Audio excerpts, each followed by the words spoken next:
Welcome back to another truck driving session where we've got some odd jobs to do and some construction work as well. If you remember last time, we ended up getting this thing here. Like we were at this site and this construction site, and now we've got some odd bits and bobs to do here. So I thought I'd crack on with that. And also, I think I'm going to put the radio on as well, if you don't mind. You can listen along, of course. Get that engine started. Yeah, I'm going to listen to. Let's get the lights on actually as well. Um, I'm going to listen to a program I listen to on Radio 4, Beyond Belief, if you don't mind. Right, let's get cracking on. I'm Ali McBool, and this is Beyond Belief. I am absolutely in adoration of the word witch. Fully embrace that word. It is a delicious word for one thing. It has so many connotations, good and bad. And yeah, that's probably the word I would go with the most. That's Richard from East London, who works in the legal sector and is also, as you heard, a witch. He likened it to never growing up, embracing the stories and the wonder about magic he had as a child and leaning into it. The number of people defining themselves as pagan or witches or shamans has been on the rise, but Richard is normally very private when it comes to his beliefs and practices. We're grateful for him talking to us, though he doesn't want us to use his full name, and he's private partly because of the reaction he could get. You do know that you're going to meet sometimes hostility Oh, I need some sleep. and ridicule, all kinds of stuff. So it's really about how you want to navigate that. I'm thick-skinned enough that I don't mind if people think it's nonsense and they take the mick a bit. Like, that's not a problem for me. But do I want to put myself in a position where I'm getting that? Not really. So, like, I remember in school, there was someone, for example, who, when they found out, I think they'd spoken to their mum about it, he spat on me and stuff, like, from behind. Like, you do get this kind of stuff, and it's very much water under the bridge in terms of that feeling, but it's something I know can happen. It's something I know that when you're meeting I'll get the trailer first. they have varying degrees of openness to it, sometimes complete closeness to it, sometimes it's completely against their faith or they see it that way that they just don't want to embrace it. So sometimes it's just, not really hostile, it's just not welcoming, I guess. We'll hear more from Richard later in the programme, including concerns he has about some practices he's seen adopted within paganism of late. Well, this is Beyond Belief, where each week we take one person's spiritual journey to help us look at the way belief can shape the world around us. Richard got us thinking about how modern-day pagans practice their spirituality today. And as I mentioned earlier, the official numbers are up. The 2021 census saw around 75,000 define themselves as pagan, 13,000 as Wicca, and there were around 8,000 shamans too. That's There's an not as increase on many as I social thought media of in the videos UK. with spells and potions and magic, and the hashtag #WitchTalk clocks up many millions of views. Recently on Radio 4 and BBC Sounds we've heard the brilliant documentary series Witch, and yet, as we heard from Richard, misconceptions remain. Well, I'm joined by an excellent panel to shed light on all of this. Dr. Christina Oakley-Harrington is a Wiccan high priestess and founder of Treadwell's Bookshop in London. She's also an academic and authority on paganism and witchcraft, which is why it's very lovely to have you with us. It's lovely to be here. Thank you for having me. Philip Carr-Gomm is an author and psychologist. Itch former that back. leader of the Oof. Order of Bards, Ovates and Druids. Welcome to you. Thank you, it's great to be here. And the Reverend Steve Hollinghurst is author of New Age, Paganism and Christian Mission, and now works on relations between Christians and pagans at the Church of England. Thank you so much for joining us. Thank you very much for having me. I think this Christina, trailer's in start here. with you. We've used lots of terms already. We heard from Richard talking about him being a witch, but we're discussing here about the broader umbrella term paganism and where paganism is now in the UK. Briefly, what are the various groups within that? When we talk about paganism, we're talking about a movement that started in really. I thought I was picking up a trailer.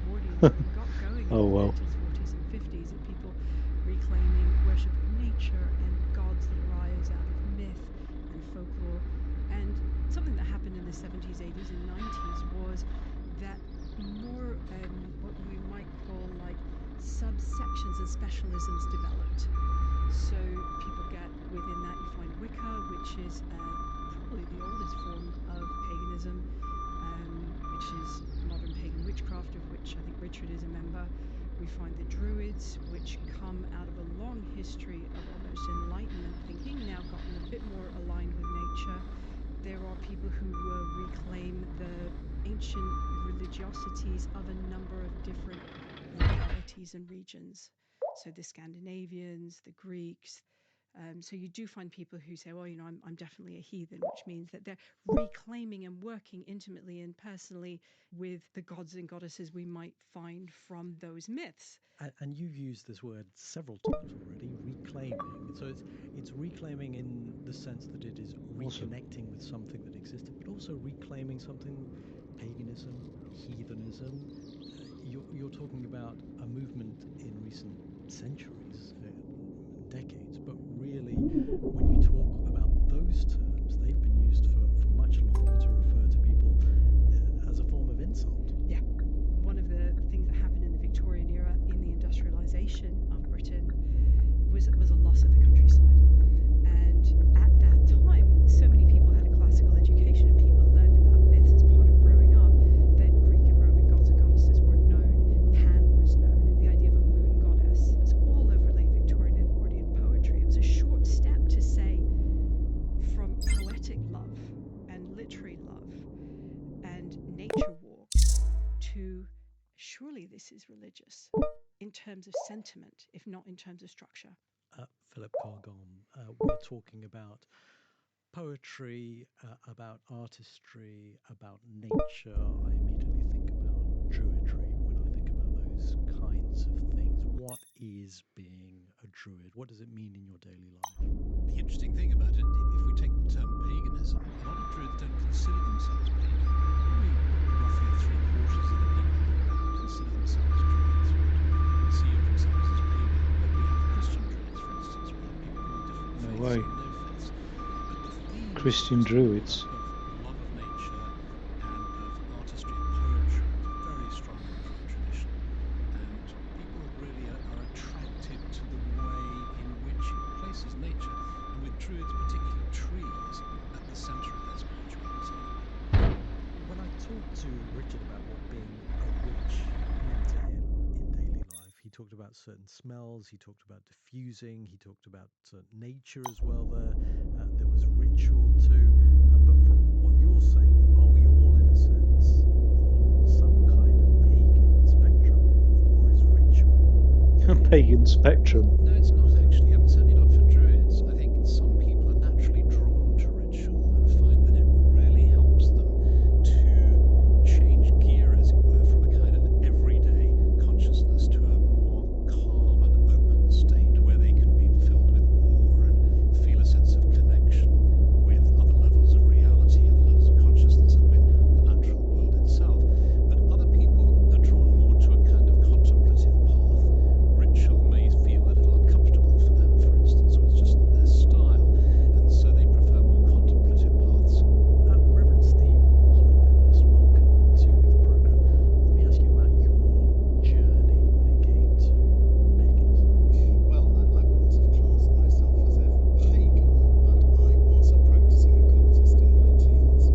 So I do understand some of the world, and that may be partly why it's been something that's interested me since. I recognise the people I find in paganism, and I see something of my own journey in there, I suppose. I think for me, it was very much a seeking of ways of developing myself spiritually, was what I was trying to do. And I think I felt that I just didn't quite reach what I was looking for. And actually, I read Luke's Gospel in a single sitting, which is not something people normally do, actually. And I I don't felt imagine it is. incredibly attractive. I felt this person has what I'm looking for. So that's when I decided I needed to follow Jesus as a Christian.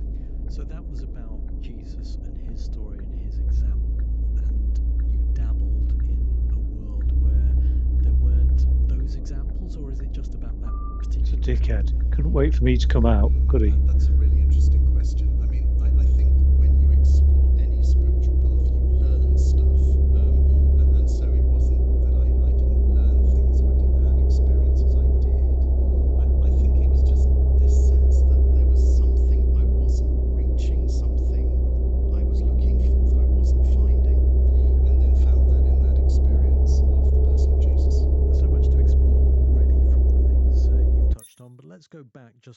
into the experience of our East London witch, Richard. He said he's witnessed witchcraft and paganism being normalised more and more. I mean, when I was growing up, you had like Buffy and Charmed, and you've got Sabrina and all these figures now. I mean, a lot of us, we don't really mind. Go It's to kind of bed. fun. There's so much out there. Some of it is going to be kind of misinformation. You've got to find the right stuff now. So actually, before, it was hard to find anything. Now it's so broad, it's hard to find maybe the right thing. So you talked about the way the witch aesthetic had been appropriated, but also other types of appropriation of practices like burning of white sage by some that have been divorced from their origins to the point it was I burn white sage. But he also said there was appropriation that was going on within paganism that was sometimes insensitive. One of the things that I feel has come up a lot lately, even over here in the UK, is African American magic is quite popular because it's very down to earth, very effective. What you find is that white spiritual groups will just think, oh, I love that idea, I'll just take some of that. But they don't consider, firstly, that is a tradition that came out of slavery. It's sacred conscious then, it's not just like a small thing. Philip Cargon, let me ask you, how do you feel when you see wider society in some ways appropriating some of the rituals in Druidry? Well, I don't think that This is really my happens ritual. with Druidry. Cup of tea. I think one of the reasons people are drawn to Druidry is perhaps they first start to explore spiritualities of other cultures, and then they feel like they want to get to know the traditions of this land, something that's grown out of this land, which is, of course, what Druidry is. And the reaction to people over the years, has that changed when you say Oh, lovely. on a Druid? Earl Grey. Well, here's the thing. The actual use of the label, I think we have to be really careful of these labels. I know we need words to define things, but more and more I feel that these labels tend to limit us.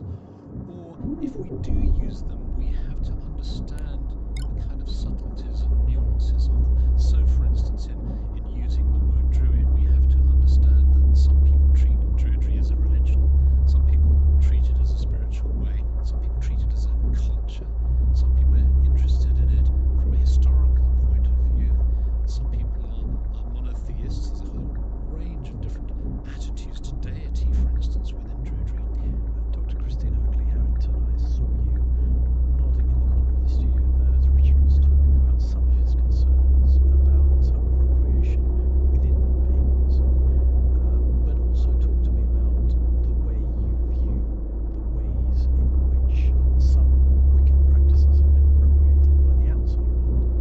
One of the interesting things that's happened in wave after wave of late stage capitalism looking for ways to sell things to people is it goes through phases. There's the Reiki healing phase, and there's the this phase and the that phase. Yeah, bloody hell. And when it comes to the witchcraft and paganism phase of selling people £40 candles to try to make their life better, TikTok telling young people that their lives are. I've seen a lot of this. They need some sort of cleansing.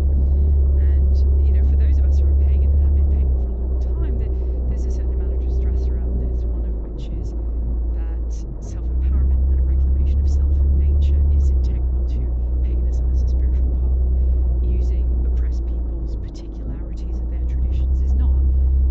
In the British Isles, there has always been space cleansing and energy clearing, and the herbs that were used for that were vervain and rowan twigs. However, that died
God, not this one.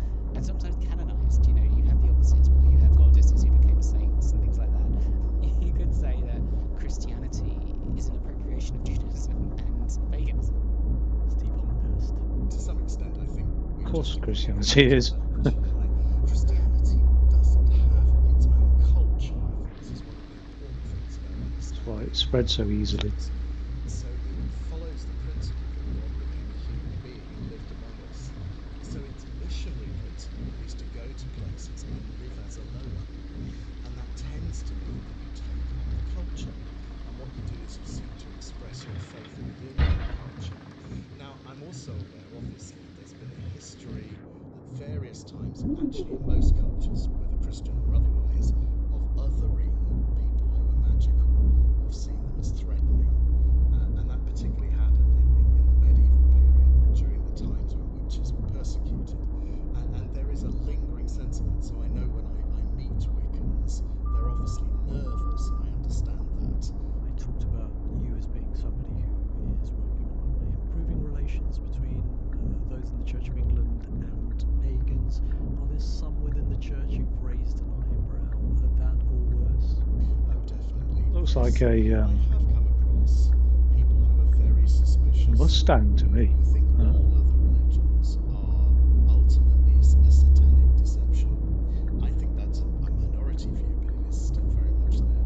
Christina, there's a long history of where those kind of feelings come from. But if you were to summarise, what would you say? Speaking as a scholar of religion, one of the features of Christianity in its conversion mission was to understand the deities of the existing religions it was attempting to convert, was to understand them as demons. But that continued, it evolved in various ways. It's certainly involved. Yeah, there's certainly in the 12th and 13th century an evolution of the concept of Satan gets very, very heightened and evolved and gets very advanced features and understood in the context of there being a pact between Satan and certain individuals. As the legal systems are evolving across Europe, that turns into the idea of people making pacts with the devil, understanding people who are practicing and continuing to be involved in pagan religions as being demon worshippers, including Hindus, for example. That is a trope of Christianity up until really pretty much the God love them Victorians. When I joined the BBC a long time ago in North Yorkshire, I remember a vicar there allowing pagans to use the churchyard for monthly rituals. And once this got out there, it started to even to be reported that he had somehow embraced Satanism, not paganism. This, for a lot of people still, is there an issue of paganism being synonymous with Satanism because of the teachings of some people of the Christian faith over the centuries to demonize pagans? I think it's less of an issue now than it was 30 years ago when I was a young pagan. I started my university lecturing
2 jobs done. Saw us as souls entrapped in bodies, and we then started to have an idea of an afterlife which was disembodied. Now, I don't think that's Christian teaching at all. I think quite the opposite is Christian teaching. And then Jesus tells us to pray that the kingdom comes on earth. So I'm not thinking about going to heaven when I die. I'm thinking about heaven coming to earth in the real future. I think that's Orthodox Christianity, but I know some other people would kind of find that surprising. Christine. One of the things that was most striking for me as a young person approaching paganism was the idea of the goddess and worshipping the goddess and finding in a dedicated way a divinity that was womanly. And Another job. to find that there was the path of the priestess, that could exist in the 20th century in a European context, in a British context, in a way that I had only seen in West Africa or I'd seen in Southeast Asia. And I think that that is something that we can lose track of, and how different that is. Sometimes when we're in our interfaith conversations, we're talking about trees and nature and divinity Fragile stuff. and the neutrality of that. But in fact, often in religion, neutrality, the default of the neutral and the non-gendered, is in fact male. Is a lot of perhaps the attraction. Hi again. Hey, are you capable of handling fragile goods? Quite capable. I've transported lots of breakables before. Oh dear. Sure hope that isn't tough talk. I've got a huge stack of glass plates here. Oh, glass plates. They need to be taken to Oosterbar. Trust me, I'll deliver them without so much as a scratch. Depends how well packed they are, doesn't it really?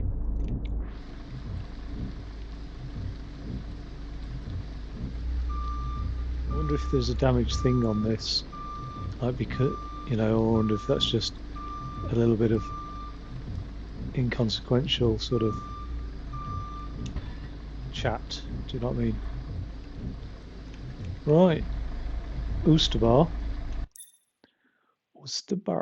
Oh, that's the right. Oh God, it's northwest completely.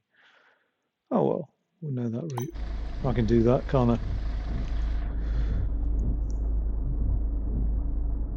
To Wicca, the fact that it is countercultural, that it is perhaps an alternative to the patriarchal problems that as some people see them. There is a sense of something went wrong when we lost the goddess, and something went wrong when the idea of male divinity couldn't dance, couldn't sing, couldn't play the panpipes, couldn't have cloven hooves, and really enjoy May Day in the hills with a bit of sex.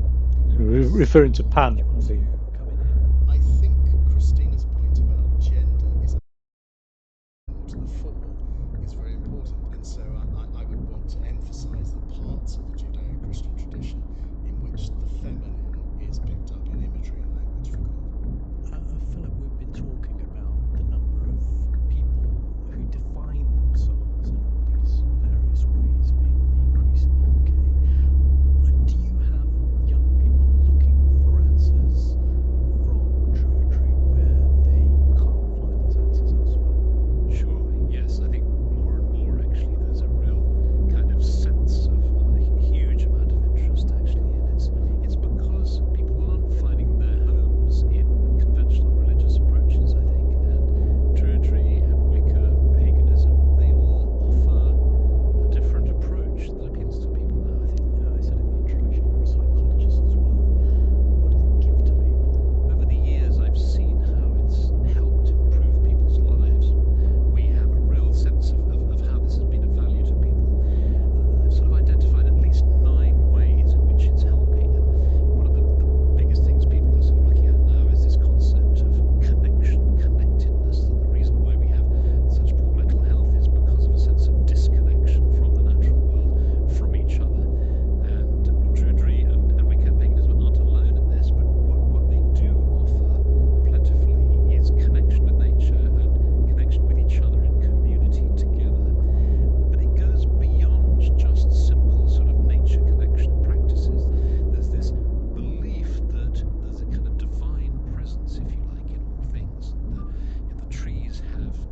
perspective and a way of relating to the world Can't see that what's would going be on here. profoundly beneficial to people's mental health.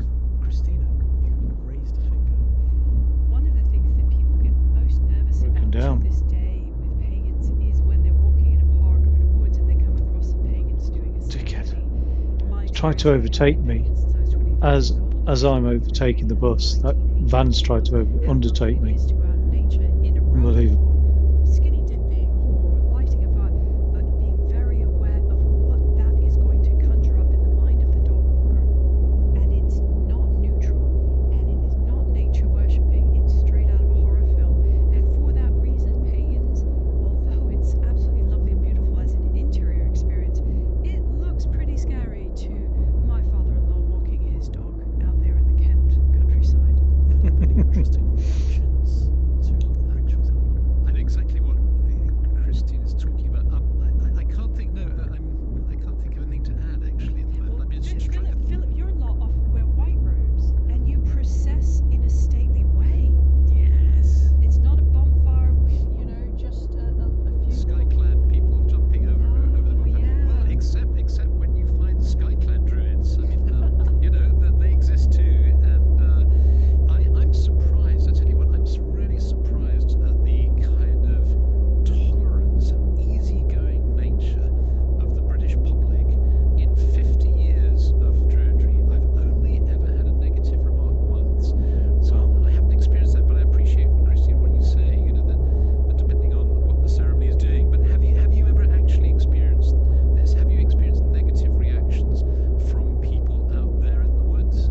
Yes, I was invited to a hand fasting, which is a pagan wedding, and it was on some countryside in Kent. But we had the farmer, and there were the famous lines, "Get off my land." It gave me the heebie-jeebies. I took my nose ring out then and haven't worn it since. We'll leave it there. Huh? Celebration with the openness of Oh, the British public. God. It leaves me to thank my panel, Dr. Christina I've even missed my O'Connor, turning. Philip Cargill, and Stephen £250 Winchester, and also fine. to Richard for telling his story. If you want to get in touch with us, you can always email beyondbelief@bbc.co.uk. Well, that was horrible. BBC Sounds, music, radio, podcasts.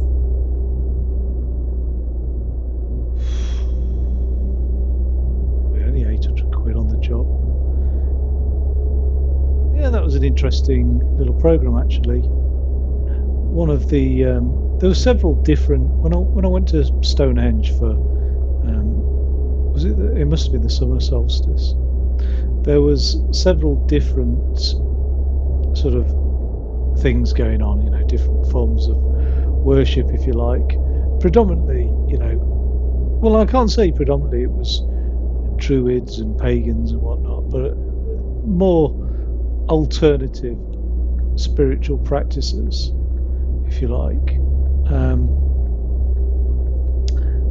And of the different sections that were going on, the one that we got involved in was led by a druid, and it was quite unusual, really. It was quite anarchistic because he wasn't like in druid circles officially a druid leader, but he was generally accepted to be the leader, if you like. And he's somebody that campaigned quite strongly against English heritage at the time for what they were doing to control Stonehenge, which he felt was like, and I think a lot of druids and pagans felt, I don't know where I'm going to turn around, to be honest. I could do with just turning around at any point where I can now. Let's have a look at the map. Okay. I could turn around there, can I? Yeah, so he fought against English heritage and what have you, but yeah, it was quite interesting. I suspect part of the reason why druids, pagans, they're not, I get what the lady was saying, 30 years ago, 40 years ago, it had been very difficult to have been a practicing pagan.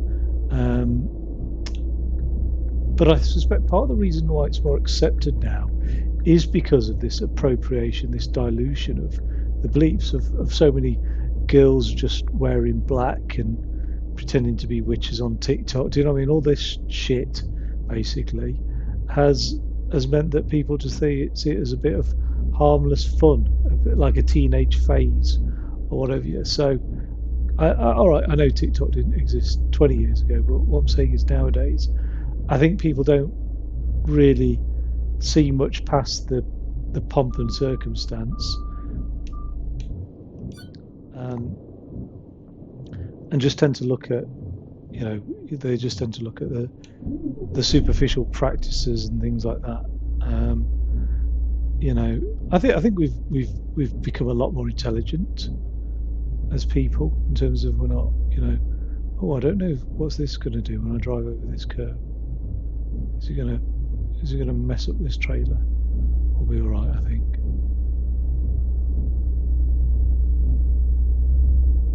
And yeah, I mean, in many ways, like, it's very easy to look back at society 20, 30 years ago and say, oh wow, rose-tinted spectacles, things are so much better. But actually, when you look at tolerance,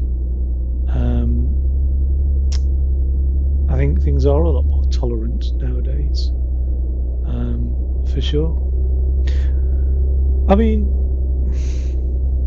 when you look at obviously druids, we don't know much about the Druid belief system, because no written texts, no culture was really preserved orally for the Druids, to be honest. Or what we do know was what's been preserved orally and in hindsight written down. But certainly for paganism and more of those like sort of belief systems that are more native, if you like, to the British Isles, they do make Christianity look childish. And I was raised a Christian. Well, I wasn't really raised a Christian. I adopted Christianity at a young age, if you like. I went to a Roman Catholic convent school. And so I suppose, yeah, in many ways I was raised a Christian. Actually, if that was my schooling, was an actual convent, do you know what I mean? Like, yeah. But as I've become, grown wiser, if you like, I got to a point where I was even teaching philosophy. As I've become more educated, I've certainly left Christian beliefs behind. Now, don't get me wrong, there are some beautiful truths embodied within the storytelling of Christianity, but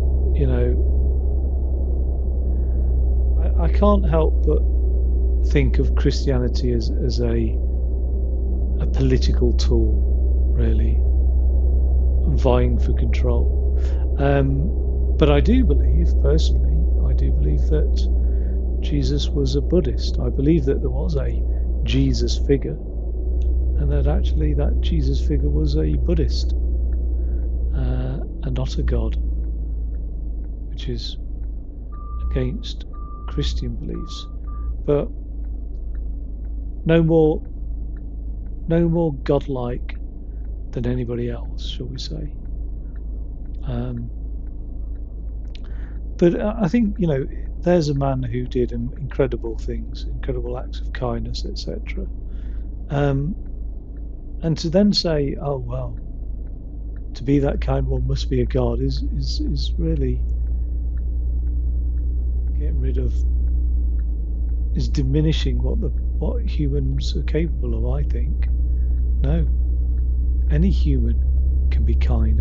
Any person has got the ability to be kind to others. Oh, I've got my lights on. I don't think you have to be the Son of God to have that love for other people, if you know what I mean. But yeah, there's so much of Jesus's teachings, not Christian doctrine. God, I hate Christian doctrine, really. Like the sort of all the crap that came along after 200 years, 200 years after Jesus' death, all the man-made doctrines. But Jesus' teachings, oh my God, that's Buddhism through and through, basically, like completely. So, and there's a lot that's not paying attention to this map. There's a lot that's misinterpreted, in the language. Unless you can speak ancient Hebrew, then you're stuffed really for really understanding what Jesus' teachings meant. We confuse words like Abba and the meaning of that with a father, and so we've misunderstood a lot of what Jesus has said, like incredibly so. So the idea of being a fundamentalist Christian is so ridiculous in my mind. It's absolute. It's nothing short of daft, really. It's so stupid and worrying, really. But some people need that crutch. Some people haven't got the nous to sit down, meditate, contemplate, and be philosophical. And if that Christian doctrine keeps people off the streets and being violent, then I'm not going to complain too much. Like, right or wrong, it doesn't matter. It's a means to an end, I suppose. Where am I dropping this off? Over here. But yeah, I mean, a lot of that. I'm going to have to reverse it in, aren't I? A lot of that has been responsible for a lot of bloodshed, though, hasn't it? A lot of these beliefs, and it's such a shame. Where is it?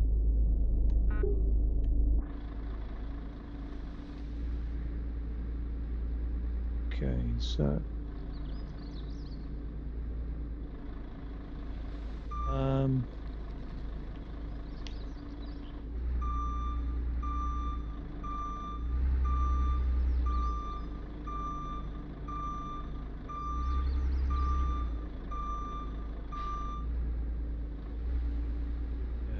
no, reversing trailers is not my forte, if you haven't gathered.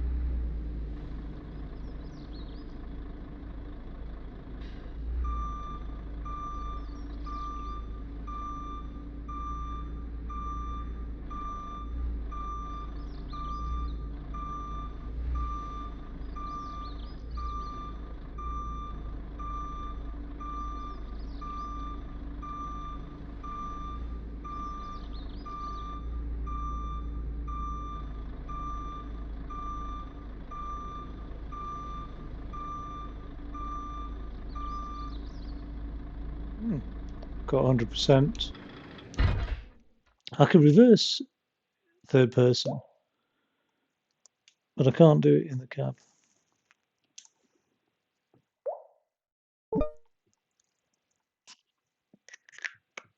Well, he's happy with that anyway. He's happy with that job done. Should do business more often, he says. Well, I tell you what, I do really enjoy this game. Really enjoy it. Yeah, there's an interesting little program on paganism anyway. This is going to be a nice way for me to catch up on those podcasts that I've never really caught up on. So I've got another Beyond Belief. I mean, I do listen to the radio a lot. I just don't get a chance for the podcasts a lot. BBC Sounds, music, radio. This is one I listened to the other day, and I thought, oh, I'd like to catch this again, actually. Have a proper listen to it, because I only caught it like sort of towards the end.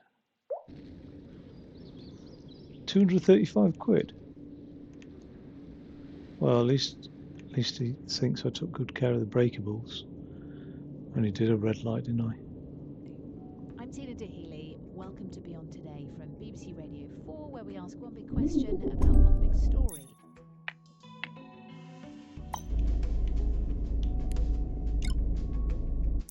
Today, could AI do your job? Oh, okay. That's not a beyond belief one that I thought I'd got. There's tension between the utopian vision of a big tech, AI driven future Innovation. It's not just a word, it's an action. With artificial intelligence, we are not crawling or walking or running, we are flying today. and a dystopian vision of a future that threatens to displace workers. It took me 4 years to do this job. I'm a proud hackney carriage driver. I don't mind about any kind of competition, but we've got to play by the rules. If they don't play by the rules... It's hard to know what specifically we should all be worrying about and when, and how on earth we could gear ourselves up to compete against computers in the jobs market. Daniel Suskind has been thinking about this puzzle for more than 10 years. He's an Oxford University economist and used to advise the government on strategy. Daniel's just written a book called A World Without Work. A New York Times review deemed it required reading for any presidential candidate thinking about the economy of the future. Cowboy hat to the Daniel right there. came in to see us, and we talked about why we overestimate how highly skilled we are at our jobs. I once gave a talk to a group of tax accountants, and one of the accountants stood up and said, "Look, Daniel, you don't understand. People come to me because they want me to look them in the eye, and they want the personal touch, they want the empathetic interaction." And I said in response, "I don't really think that's why your clients do come to you." And where we might find meaning in our lives outside of work. But first, what do we get wrong when we think about technology replacing us? What's interesting about the new technologies that we're seeing today is they're using advances in what's processing this power, down here? data storage capability, and algorithm design to perform tasks in fundamentally different ways to human beings, no longer relying upon human intelligence in the way that we thought was necessary a few decades ago. So think about medical diagnosis again. A team of researchers at Stanford recently announced the development of a system that if you give it a photo of a freckle, it will tell you as accurately as leading dermatologists whether or not that freckle is cancerous. How? That's crazy, isn't it? Complete David Sung's third mission before we get to Mary O'Sullivan. My family used to run this town. Okay, so we can't do that. Then we'll have to go back and get some more missions done. Exactly, good. So how does it work? It's not copying the way that a human doctor might diagnose a freckle. You know, it understands nothing about medicine at all. Instead, it's got a database of about 130,000 past cases, I think it is, and it's running what's essentially a pattern recognition algorithm through those cases, hunting for similarities. That's what doctors do. Pattern recognition, really, isn't it? Photo of the freckle that you've given it. It's performing That's what we all do. in an unhuman way. In fact, that's the very essence of possible cases than any human intelligence, isn't it? Pattern recognition. in their lifetime. It doesn't matter that if you were to sit down with a human doctor and say, "How is it you make a diagnosis?" They'd struggle to explain themselves. And people often point out, rightly, that an important source of jobs in the past has been because the economies have changed. If you think about the British economy 500 years ago, it was made up of farms, 300 years ago, factories, today, offices. And so each time people displaced from one part of the economy could tumble into work elsewhere in the economy. And today, our economies continue to change. Many of the jobs that people do today would have been unimaginable 10, 20 years ago. Social I'm not going to come off here, actually. marketeer, search engine optimizer. You know, these things would have literally been nonsense to many people thinking about the future of work 30 years ago. But what's interesting is that if you look at the US economy, in the year 2010, only about 0.5% of US employment was in industries that were created in the first 10 years of the 21st century. So although our economies continue to transform, actually, relative to the rest of the economy, they're not producing as many jobs. What does that tell us? What it tells us is that the sorts of tasks and activities involved in these new industries may not necessarily, create work to be done, but it might not create work for human beings to do, rather than for these systems and machines to do. What about John Maynard Keynes' prediction in 1930 that we'd all be Yes. working a 15-hour week by now? Yes, he wrote this as the essay, Economic Possibilities for Our Grandchildren. He was speculating about The what hell's the going world on would here? look like So he clearly got it wrong in the sense that we are not living the lives of leisure that he thought we would be living. We're really not. No.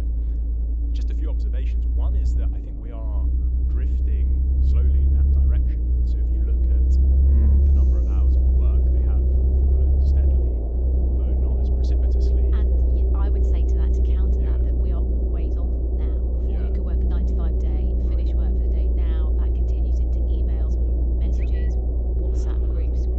We're in communication all the time. Yeah, but in a sense, Keynes got something even bigger wrong in that essay, and it's what really interests me.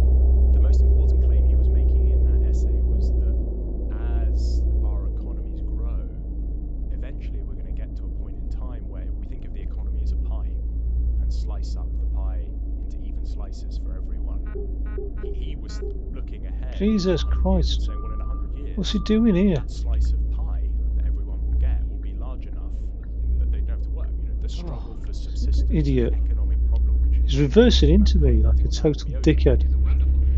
That car's broken down. And our manufacturers and our unemployed to taste hope again. And his argument was that in principle, there's going to be enough material prosperity out there that if everyone could get some, we wouldn't have to work.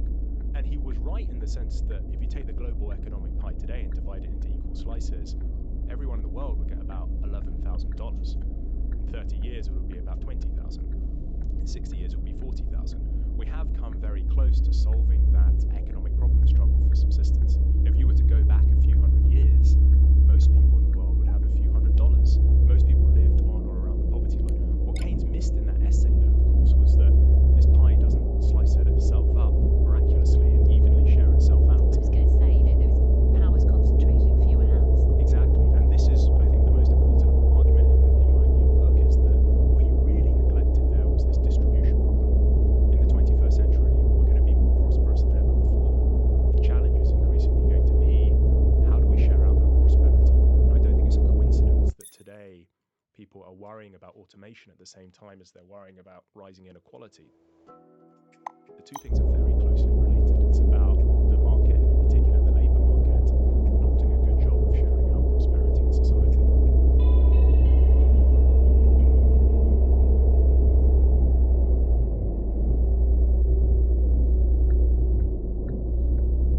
Do you think there are people today who believe they are too highly skilled to be replaced by AI? So surgeons, doctors, lawyers, me, broadcasters, journalists. Yeah, I have to be careful what I say. I think there certainly are, and I think that's a mistake. So when we think in terms of when we break jobs down into tasks, there's very few jobs, even the most expert jobs out there, that don't have some component that can really be done very differently. That's the first thing to say, that actually a lot of what our most skilled people do, when you look at it more carefully, turns out actually not to be that complicated at all.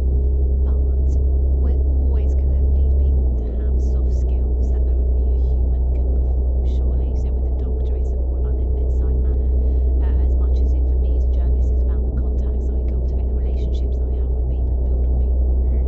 It's one of the faculties that is hardest to automate. But just a few observations on that. One is there's an entire field of computer science which is dedicated to tackling that problem, designing systems and machines that can both detect and respond to human emotions, called affective computing.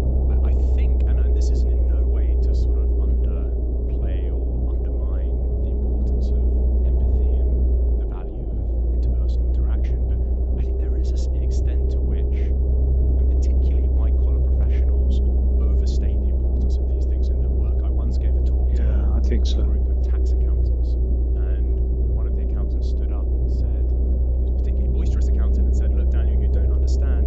People come to me because they want me to look them in the eye, and they want, the personal touch, they want the empathetic interaction. And I said in response, Shit. I really think that's why your clients do come to you. They come to you because they want their taxes filed on time and effectively in the most God affordable way. damn And it. if they can find a way to do it that doesn't involve coming to sit down with you, then I'm sorry, no matter how charming you are, they're probably going to use that system instead. Now, I can see there are, in healthcare, that sort of story doesn't apply because often the interpersonal interaction is the thing we value.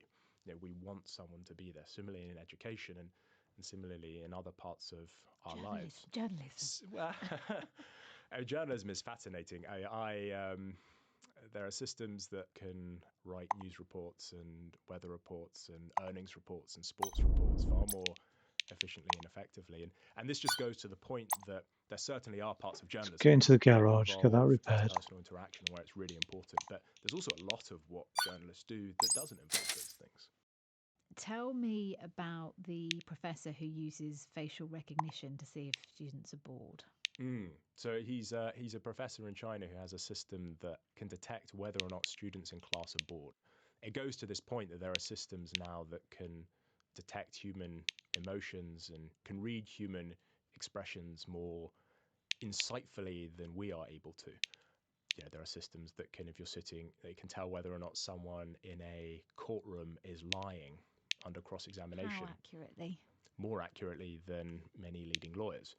But what's, I think, interesting about that example of the teacher using the technology in the classroom is that I think many of us feel very uncomfortable about that. There's something quite uncomfortable about the idea of a surveillance technology being used in a classroom. And this goes to a point which is true across all the work that we do, that there are going to be more and more tasks which technically is possible to automate, but there are difficult sort of moral questions about whether or not we should. There are systems that are used in the US to inform parole decisions in the criminal justice system, but how would we feel about a system being used to issue life sentences, even if it could reason more carefully and insightfully based on the law than a human lawyer? I think many people how does feel that work? very uncomfortable. How does that work? Is that because we have our own inbuilt biases? That if you look at the data, Definitely. it looks like judges are less lenient as lunchtime gets closer. Yeah, around Just get hungry and lunchtime. tired. We're humans, It's insane, we isn't it? make mistakes, and so perhaps for really important decisions, we want a system that never gets tired and never gets hungry. But you then have to weigh this up against these difficult moral issues. Well, it ought to be a human being who's deciding someone's life, someone's sentence. And what about concerns about reinforcing bias? So if these decisions are made based on computers having access to vast amounts of data, if disproportionately black people have been locked up and given harsher sentences compared to the rest of the population, say in America, is a computer then likely to reinforce that bias going forward? Absolutely. Makes sense, if they are trained on data that are drawn from human behaviour. A more trivial but still quite sinister example, a hand washer which detects hands doesn't detect a black hand, but does detect a white hand because the system was trained on images of white hands and then never exposed to a black hand.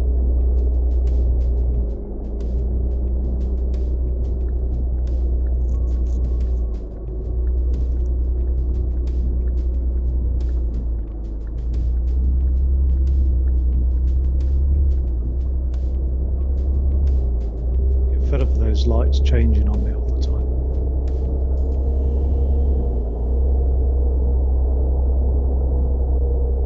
You say that many of us are going to end up in a world where we have this frictional technological unemployment. What is that, and who's currently experiencing it? It might sound less dramatic than some of the images associated with technological unemployment, robots taking everyone's jobs, but for someone who's unable to get work that's out there, it's just as consequential. I think there's three different aspects to it. One is just skills mismatch. Sometimes people might not have the right skills to do the work that's available. Sometimes place mismatch. Sometimes people just might not live in the sorts of places where the work is available. And then third, I think there's also this issue of identity mismatch, that people might not feel that the work available is the sort of work that they see themselves doing. Which if you think about white men of working age in the US, one reason that people think unemployment among that population of people is so low is that having been displaced, many of them from blue-collar manufacturing roles, they don't want to take up, and it's an unfortunate term, what people call pink-collar jobs, namely nursing and caring and teaching, which are... Yeah, that's the industry that's growing. Because they see these jobs as not being the sorts of jobs that people like them do. So the mismatch there isn't one of skills, it's not one of place, it's one of identity. They don't see themselves doing this work. The future of work's really interesting because we have seen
Yeah, I agree. societies, contemporary hunter-gatherer societies, if work was an important source of meaning, you'd expect that they would spend a lot of time in work, but actually they appear to spend 1,000 hours less per year in work than we do, which is not what you'd expect if work was an important source of meaning and purpose. So one of the things I'm trying to do is investigate this relationship between work and meaning, because for some people it's clearly very strong, but for others, I think we overstate it.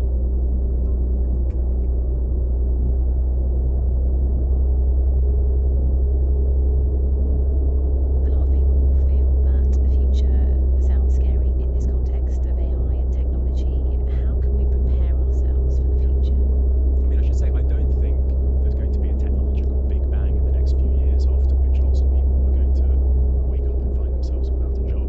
I don't think that's going to happen. But what I do think is that as we move through the 21st century, more and more people will find that they're not able to make the sorts of economic contributions that they might have hoped to make in the 20th century. And I think that is a challenge. How do we prepare? I think for now the challenge is a skills one, it's an education one. How do we give people the skills and capabilities to do the work that has to be done? That seems to me to be the overwhelming challenge for now and through the 2020s. It's the challenge of the decade. And very crudely I say, there are two sets of skills which are valuable and important. Either the sorts of skills that allow you to compete with machines, to do the sorts of things that these systems and machines cannot do, or the sorts of skills that allow you to build these machines, to be the sort of person who's capable of designing and operating them. If you look at what we're currently doing in terms of education policy, we're not doing a good job on either of those things, and actually we're often teaching people to do precisely the sorts of things that these systems and machines are good at doing.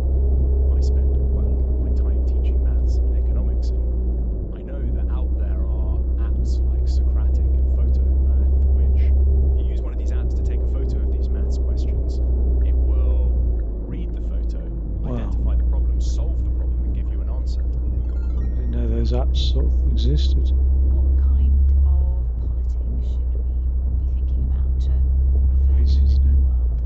In the 21st century, technological progress is going to make us more prosperous than ever before. The challenge is going to be, how do we share out that prosperity when our traditional ways of doing so, like paying people for the work that they do, are less effective than in the past. And these issues around distribution and inequality are just going to become more and more intense as the century goes on, and that's what our politics is going to be about. Is this about tech companies What's going on here? regulating their Are you working for all of us or just a few of us? because all of this relies on tech companies inevitably controlling the future? I think the issue about what we do with the large technology companies and the power that these large technology companies And have, lack of transparency. and lack of transparency.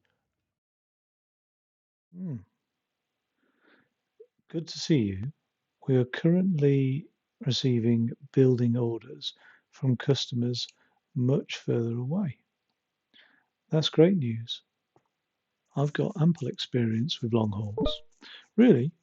Well, it so happens I've got some cargo that needs to be taken to Vleky as soon as possible.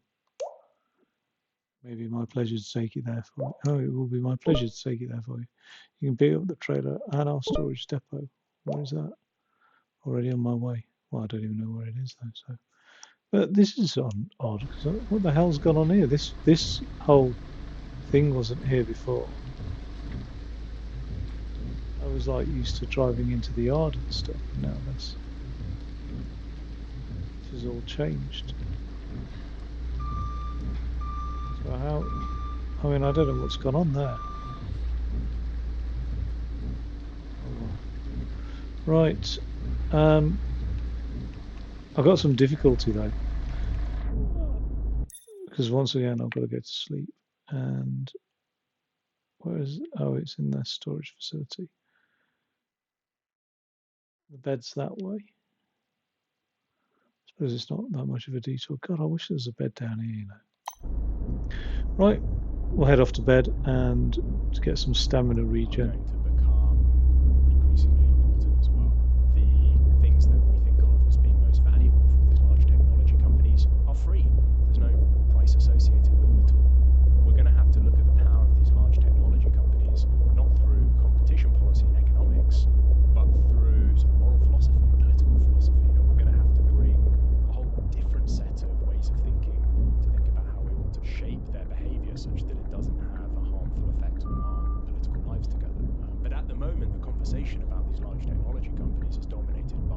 exists.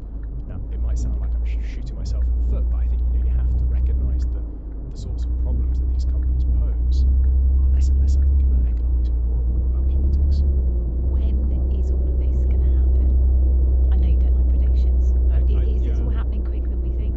Well, I think I think it's important not to think about this as being a story about the future. It's happening now.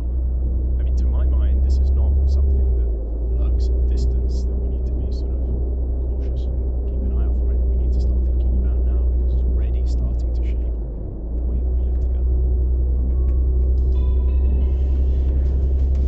Makes a lot of sense. Thanks to Daniel Suskind, Lucy Hancock produced, Emma Croom. Got a huge housing crisis though in many parts of the world, Philly, which I think Maynard Keynes, I said, is essentially down to greed. The Economist, he would know.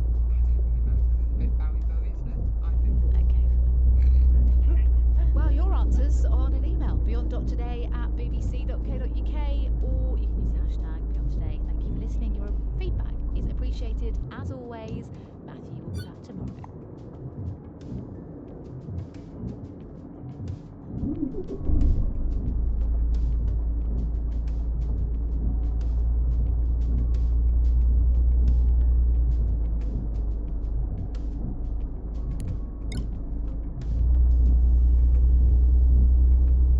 Gone to sleep for 4 hours. It's bloody 11 o'clock at night now.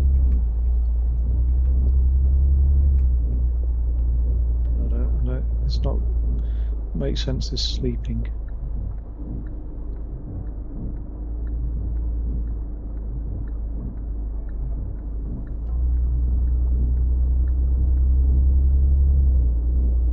Henry Akeley disappeared from his home on the edge of Rendlesham Forest somewhere around the end of June 2019. They come every night now. The police don't believe me. Please, I just need you to get in touch. What we uncovered is a mystery that has sent us deep into England's past. To an area steeped in witchcraft, the occult, secret government operations. Oh, somebody recommended this to me, I think. And something that might indeed be altogether This, maybe not this one. This is The Whisperer in Darkness. Available now on BBC Sounds.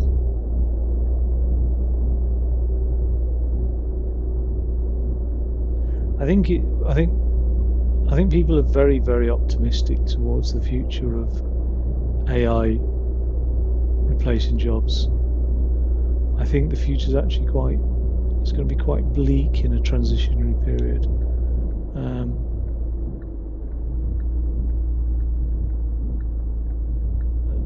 As like more and more jobs go to AI, we end up with this labour surplus, and we can't have everybody working at home making crochet bloody patterns and baking cakes for each other. Do you know what I mean? That's not going to work.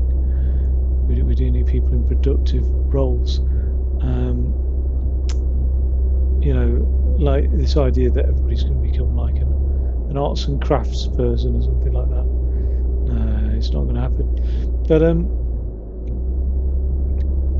there's an interesting point raised there about the connection between work and purpose and meaning. And I do think for a lot of people, work is a very easy answer to deriving purpose. I think very few people will take the time required in life to contemplate purpose and meaning in life.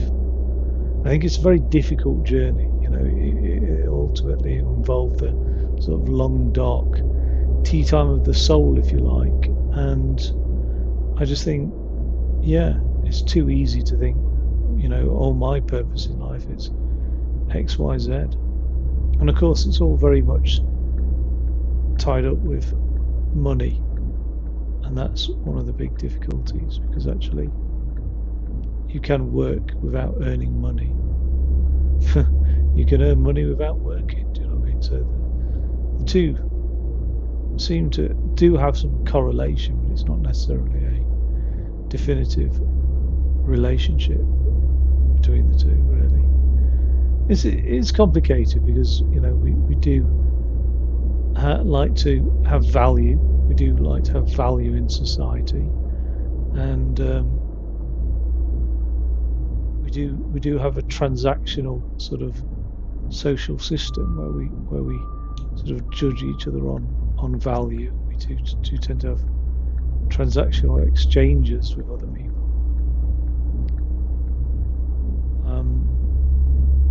Where you do this for me and I'll do this for you type exchanges in its simplest form. But yeah, I mean, I think in and around the debate of AI, I think one of the most difficult subjects is essentially overpopulation, and we just don't have the resources on this planet. And it's not about population distribution, it's about just sheer population numbers. We do not have the resources on this planet to support the size of the populations we have. Do I have to actually be through that bloody icon then? It's typical, isn't it?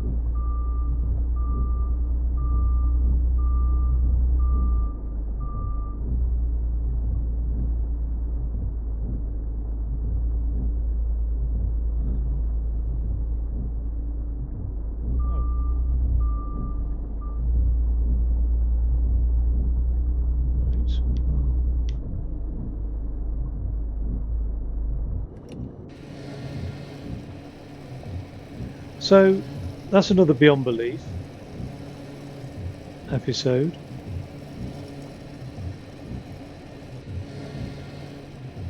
It's a great program. I'm on commission, so no, not at all. Obviously not. We'll jump into something a little bit different. There was a Beyond Belief. Oh, here we go. Let's have a listen to this one. I'm Lee McBool, and this is Beyond Belief. We drove to a beautiful villa in the jungle near Toulouse. It was very serene, very respectful, followed the traditions. The shaman himself was incredibly good at explaining to people. There was the chance to discuss any fears, and it was very ceremonial. So we started the ceremony as the night began, and we started that with a ceremonial tobacco called rapé. Probably 20 or so minutes after that, we were then invited to take medicine, and then the night was fairly quiet. You drink a small cup of ayahuasca, and then you wait for the medicine to take effect. The shaman is also an ex-professional musician, and his facilitators are also musicians. So they were playing incredibly beautiful music. Then all of a sudden I started to feel hot. I started to shake a little bit. Wondered whether or not I should have taken the second cup, but decided that it was too late for that. And yeah, I then started to experience, I would say, it was like going on a journey where I was experiencing pain. Well, that's Richard Butler, who last year decided he wanted to go to Mexico on the kind of retreat that's becoming increasingly popular, where he'd take a psychoactive concoction derived from leaves and bark that's been used by indigenous people for centuries, and he talked there about a journey of pain. And Richard did at first have an intense reaction. He vomited violently, describing it as a purge, a huge release of trauma. So why are we talking about this on a faith-focused program? Well, it's mainly because of what happened next.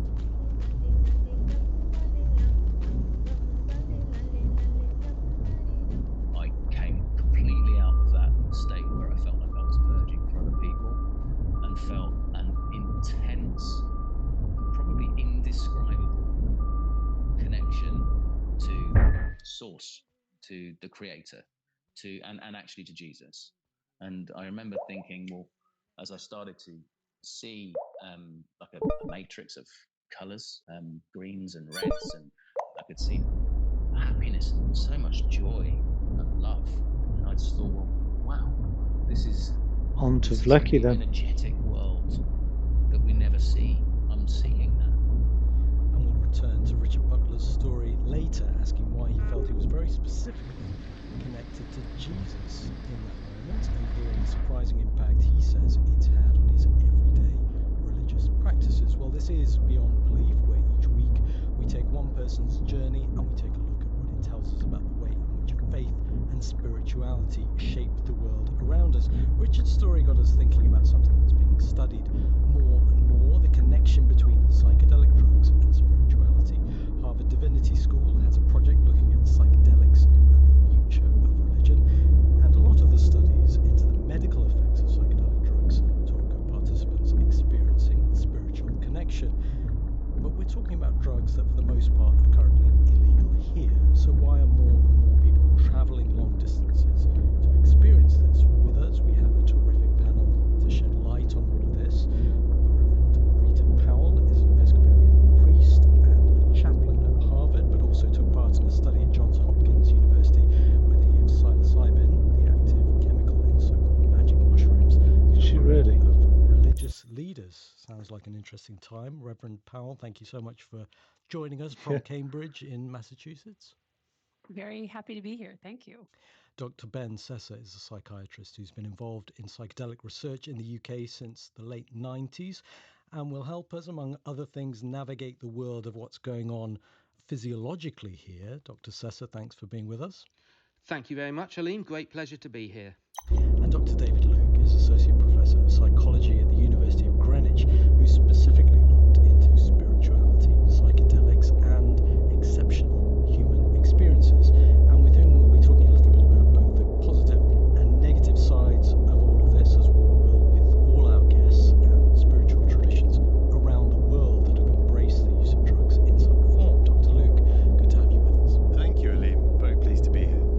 Rita Powell, I said in your introduction you took part in that study that gave the active chemical found in magic mushrooms to religious leaders.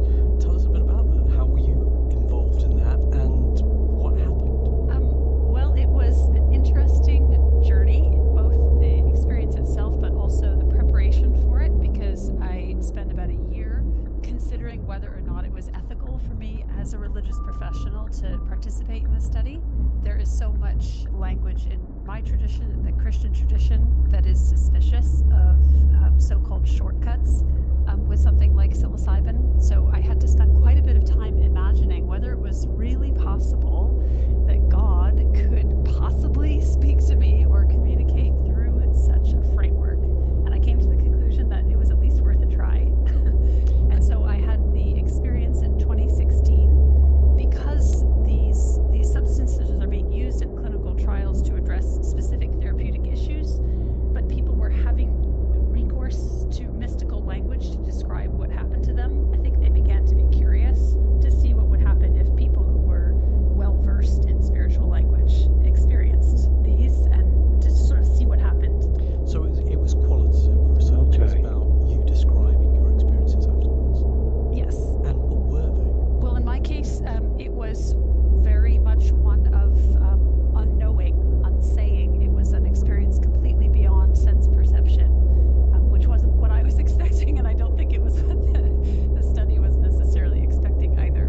How would you characterize those experiences of yours in terms of spirituality? Well, I had the strong sense that it wasn't malevolent. It was a darkness experience that left me very curious. And I, that very summer, began a friendship with Dr. Charles Stang, who is the leader of the project that you mentioned at Harvard Divinity School. He introduced me to the world of theology of the darkness, which was a strain of the Christian tradition that I had not previously been exposed to. We'll talk a little bit more later about what it was that ultimately made You you have to decide make a to be note of part that. the study. Theology But of the Dr. David darkness. Luke, of course, we're talking about substances that are illegal in this country, Class A and Class B drugs. Richard, we heard, went to Mexico to try ayahuasca, which contains the hallucinogen DMT. Are more people trying it specifically for spiritual purposes? Yes, I think there are a range of motivations that people have when they're drawn to taking part in this kind of ceremonial psychedelic tourism. Often people are going because they've heard about the potential treatment for mental Psychedelic health tourism. issues, but often also people are going for spiritual enlightenment or connection, or to just re-establish their own faith or sense of meaning. And I mentioned in the introduction, it's sort of been a byproduct of other research that's been looking at some of these drugs from a medical perspective, and that the findings have been that a lot of participants have had spiritual experiences, have felt spiritual connection. Is that what you found? So in the research overall, the two things do not appear to be incidental, in that those people who do tend to have more mystical experiences seemingly have better clinical outcomes as well, in that we see usually a direct relationship between the intensity of their mystical experience and reductions in their symptoms, be it with addiction treatment and cravings, or depression, or anxiety, or end-of-life existential fear. So it seems to be part of the benefit of having mental health treatment with psychedelic-assisted psychotherapy. You mentioned mystical experiences. What are we talking about there? So this has been framed within the scientific envelope, and it follows a Abrahamic definition mixed with kind of Eastern philosophies, and scientists have come together and kind of agreed upon a set of criteria. So a sense of unity with oneself and the universe, with the universe at large, a sense of ineffability, that it's very difficult to communicate the experience, that you are accessing some kind of ultimate truth about the nature of the universe. I remembered about a these lights. divine quality to it as well. There is some transcendence of time and space, and deeply felt positive moods, so feelings of love, joy, bliss, ecstasy, etc. Dr. Ben Sessa, you heard Richard's story there. How do you explain what he described, what was going on there? Well, really interesting to hear Richard's story there. He described very much a typical classic psychedelic drug experience. From a physiological point of view, is it possible to explain what's going on? Well, I mean, as a scientist and a materialistic reductionist, I would argue that the spiritual experience that humans have is a feature and a factor of a complex neural algorithm. If you make neural networks lights? complex enough, at first they'll come up with consciousness, and then a bit later they'll come up with spirituality. But actually, these are organic processes produced by organs, brains, and the consciousness and the spirituality is a byproduct of that complexity. And you're talking about spirituality outside of these experiences. You're talking about spirituality that is one belief system, but we don't know. So one aspect, one thing that some people, but a lot of people subscribe to, and this is like materialism, if you like, is that consciousness, thought, etc., the I think, therefore I am type thing, is an emergent property of the physical universe, so that we have brains, we have neurons, etc., and an emergent property of those brains and neurons, which form the foundation, is consciousness. There is another school of thought that consciousness is somewhat, independent of the physical universe, or that consciousness sort of can coagulate around these physical things. So if you imagine consciousness is a soup we can't see, and that soup becomes denser around things like neuronal connections and central nervous system and things like that. Or another idea is that consciousness came first, if you like, and that the physical universe is actually an emergent property of consciousness. So if you think in your mind, you imagine a box, well, in the universe of your mind, this physical box exists, but it's actually just a property that has emerged from conscious thoughts. Anyway, I need to interject there, but let's continue. We would look at more traditionally. You talk about any feelings of sort of connection to God in those kind of ways, neural networks. Absolutely. I would argue that spirituality is a psychological experience produced by brains, and there's many ways of getting there. And in fact, studies have shown with meditating monks in fMRI scanners, it's the same pictures that you get with LSD. So your brain doesn't really know the difference as to whether you get to your feelings of spirituality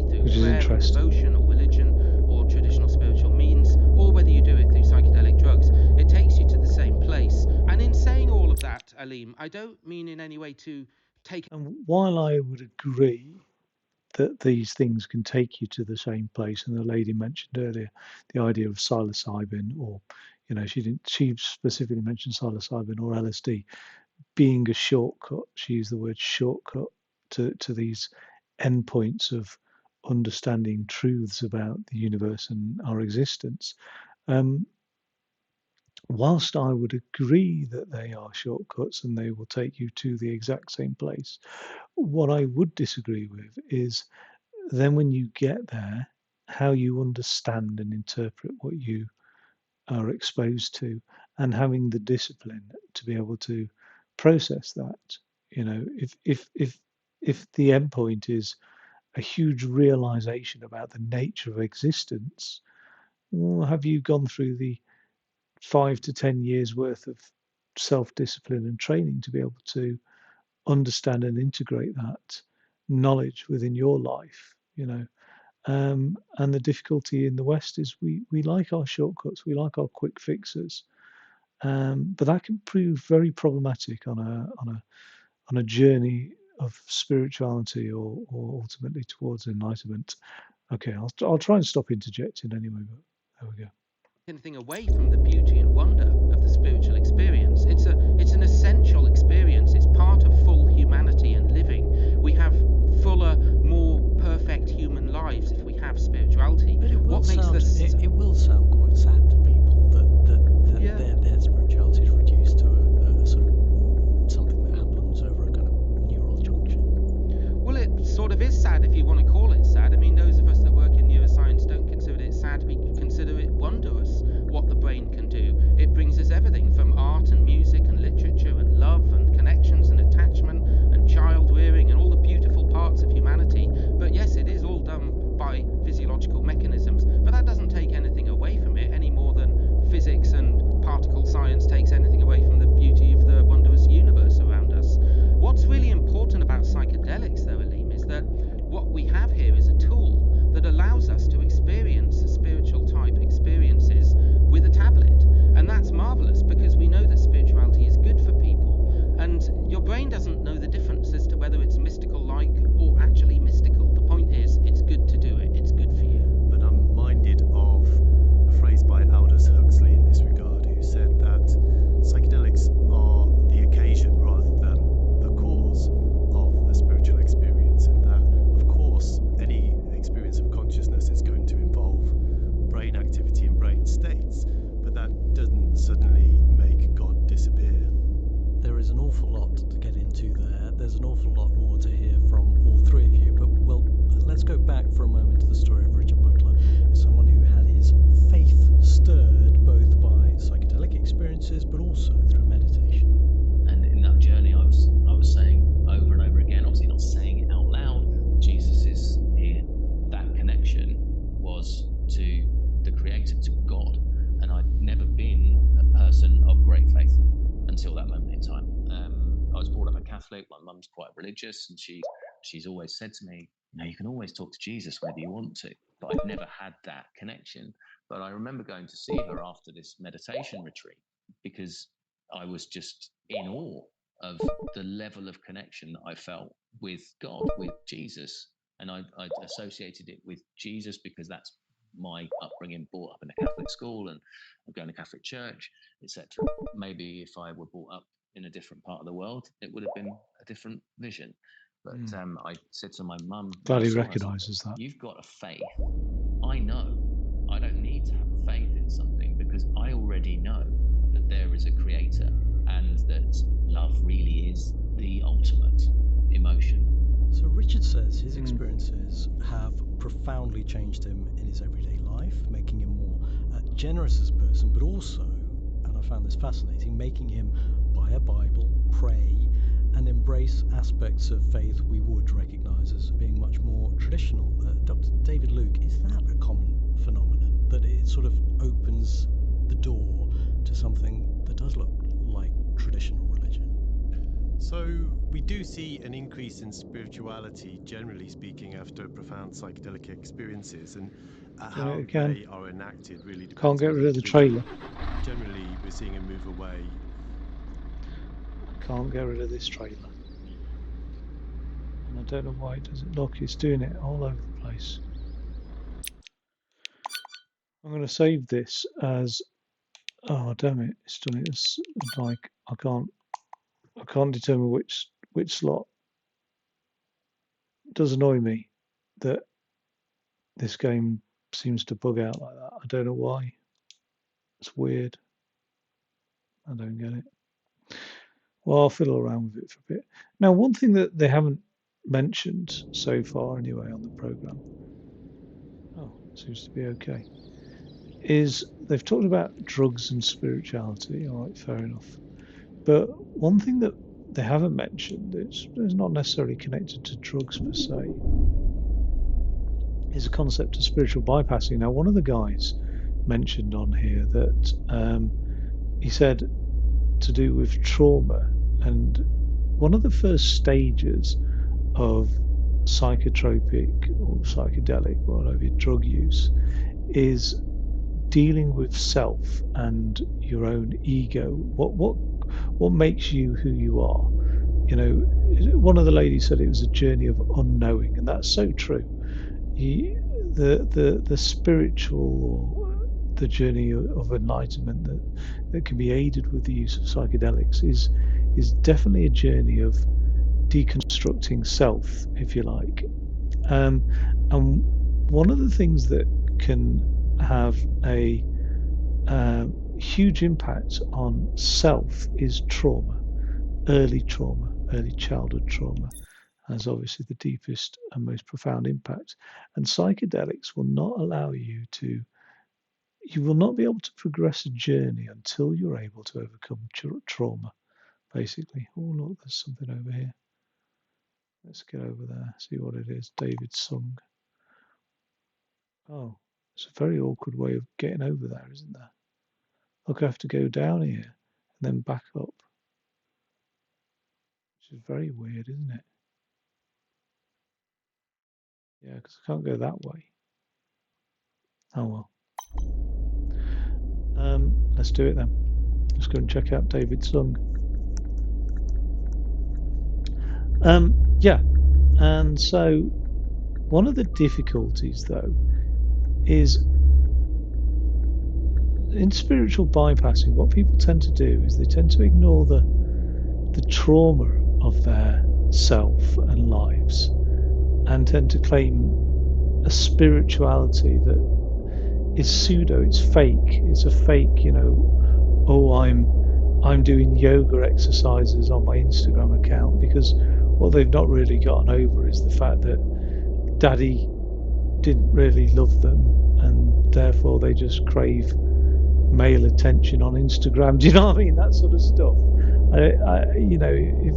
It's a very easy trap to fall into, and it's a very easy trap for other people to, not just the person spiritual bypassing, but the people who follow them as well, and think, oh, isn't this person so spiritual, so enlightened? When actually, no, they're just covering, they're just pretending, because they haven't really addressed their own trauma, their own hurt, the things that weigh on their souls, if you like. So yeah, I think that's an important thing. That a lot of these psychedelic compounds, take MDMA, all right, the active ingredient in ecstasy, that they've shown MDMA has become, studies have shown that it's become really, really useful tool in therapy for PTSD, post-traumatic stress disorder, okay, where people are unable to think about the events that's caused them PTSD, whether it be sexual violence, for example, or witnessing a death or murder, or a parent being taken away to prison or something like that, whatever's caused them PTSD or complex post-traumatic stress as well, CPTSD, which some people call childhood PTSD. I get why people mistake that, but anyway, so MDMA has been proven useful in that, and essentially what the mechanism is some terrible thing happens to you in life, you're unable to sort of emotionally process that. Generally, that's because you're too young to emotionally process it. So these things do tend to happen at a younger age. But you're unable to emotionally process it. So you package it away, but it essentially eats at you and destroys your life. And when you get older, it all comes spilling out.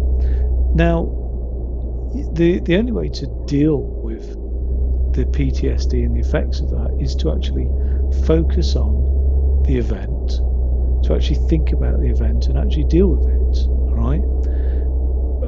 Despite pathologically putting up so many barriers to avoid doing all that, you have to actually address the event, as hurtful as it would be to go through.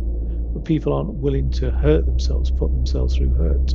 What MDMA does is it sort of gives you this nonchalance about things, and it sort of like gives you this euphoric feeling.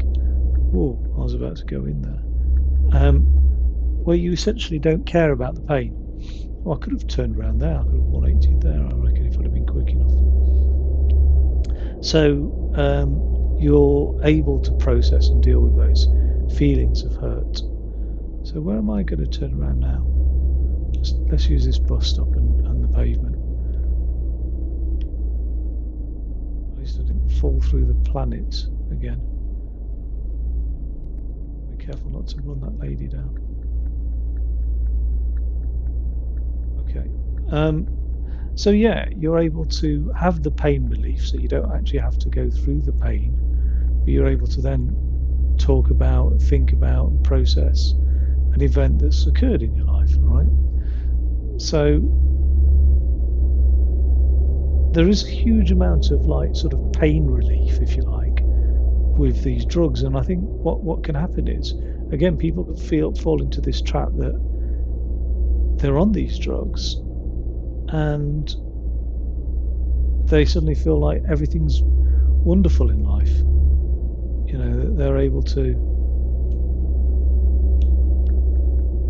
miss the bloody turn off, take on board and think about anything and deal with all the stuff that's weighing them down on the soul. But really, it's just the drugs providing the pain relief, the analgesia, if you like. In life, usually the hardest option is the correct option to do, and it's a bit like sort of like Occam's razor in a way. I don't know. Occam's razor is that, you know, all things being equal, usually the simplest explanation is the correct one. Do you know what I mean? Is it some convoluted story that's been created, or is it just a simple, oh God, it's one thing after another now, I need a bed. Is there a bed down here? There is. Okay, we'll be all right then. We'll do that first. And I think the same thing with the spiritual journey really is, you know, usually it's the opposite way around this time though. Usually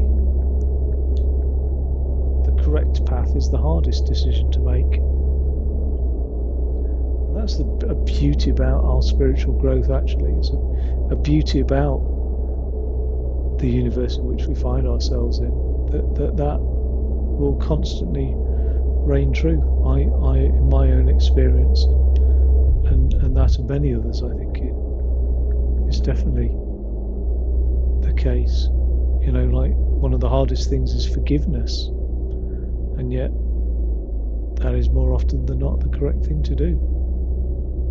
No matter how much somebody has hurt you or other people or whatever, or even yourself, self-forgiveness is very, very difficult. So let me go. That indicator's going very fast, isn't it? You know, like when there's a bulb broken or something like that. It sounds like that, like it's going hugely fast. Yeah, so I think with all of these things, you know, we've bastardized it in the West. You know, yoga has been absolutely destroyed by so many narcissists on Instagram that are just wanting to, like, quite literally, like, don't never underestimate the superficiality of people. Like, you know what I mean? whatever that's called, that like this idea that you might be intelligent and therefore you think everybody else is intelligent. Well, some people just do want to prance around in lycra shorts and flash their arse off and get followers. Do you know what I mean? That is literally their existence. That is literally what they want to do, because they're trapped in their own trauma, essentially. Oh, Christ! I'll give that a miss then. Wait, I don't know. I feel like right. This is I haven't been on this road before, so I don't know what was going on. There must be a dam or something.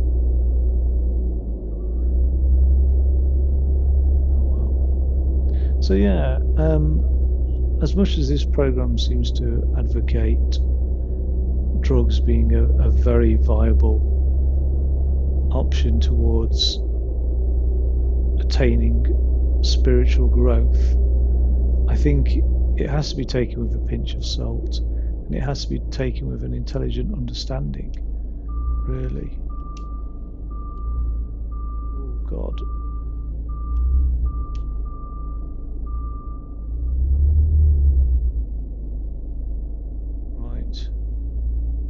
It goes automatically into reverse if you put the brakes on.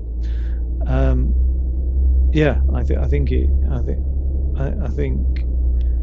people can easily dupe themselves if they're not careful with these things. Right.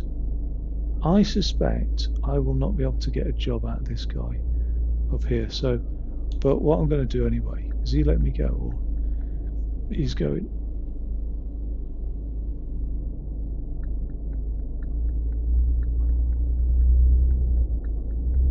This indicator sounds a bit funny, doesn't it?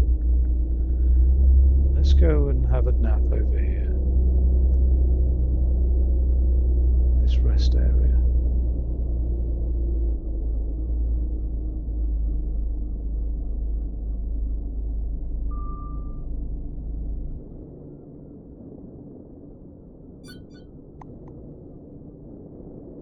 And I'll flick the program back on. From traditional religious movements towards spiritual but not religious, but what we do see is a move away, generally speaking, from atheism. And we heard Richard talk there about the fact that if he'd been brought up in another tradition, it might have taken him somewhere else. But psychedelics have been part of a lot of traditions, indigenous traditions, South Asian traditions, and some of the things that you've looked into, haven't they? Yes, absolutely. In some parts of the world, such as Brazil, we have fairly modern syncretic Christian churches which imbibe ayahuasca as well and sing hymns. But that's very different from a traditional Catholic kind of sacramental. But yet these things have been used, we think, for several thousand years at least. And there are indigenous cultures around the world who continue to make use of them and probably have a very long legacy of use, usually within what we might consider to be a kind of shamanic context. Rita Powell, I know you mentioned earlier the fact that you looked into the mystical tradition in Christianity. Where did that take you? In my own case, I was really hoping I would meet Jesus or something very explicit like that, and I encountered something over here on the right. quite different from that, although not disconnected from it. What did you experience? What specifically did you experience in those? Well, I mean, really a total experience of darkness in which there was nothing, no one, no color, no shape, no sound, nothing. And yet it was also clear to me that it was a meeting of some kind, even though it was completely beyond word, color, sensation. That sounds quite scary. It sounds not necessarily a positive experience, but you felt that there was nothing threatening about all of this. Yeah, although I did also feel like I had gone somewhere very difficult. I ended up immediately after the experience feeling as though I had sort of gone to the limits of my capacity in a certain way. And actually there was something Richard said that I thought was quite worth noting, where he talked about perceiving an energetic world that was there, something he wasn't able to perceive without the help of this therapeutic intervention of the ayahuasca. I think that's really important and interesting to imagine that these substances have the ability to unlock something that we actually have the capacity for but don't know how to find. Ben, I want to come back to something that you mentioned before, which was, for some people, you talked about, in a sense, a pill being a shortcut to spiritual experiences that they could get to through other routes, contemplation in a monastery for many years. Yeah, I'm really interested by the way that Rita put it. There's something about just having the experience that's so interesting with psychedelics. These are spiritual experiences that you actually feel. If you look at traditional Christianity, you're sitting in a church being told by the priest about what it might feel like to feel God. When you take a psychedelic, you actually feel it yourself. I think this could reinvigorate the church, allow people to actually have experiences rather than just talk about them. And so that works both clinically and I think in this context religiously. David, can I just bring you back here? In some of the research we've been doing, for instance, looking at spontaneous spiritual experiences, profound, life-changing spiritual experiences not induced by drugs. And we have studied those in the same way we would study psychedelic experiences, and they do tend to look very much like psychedelic experiences.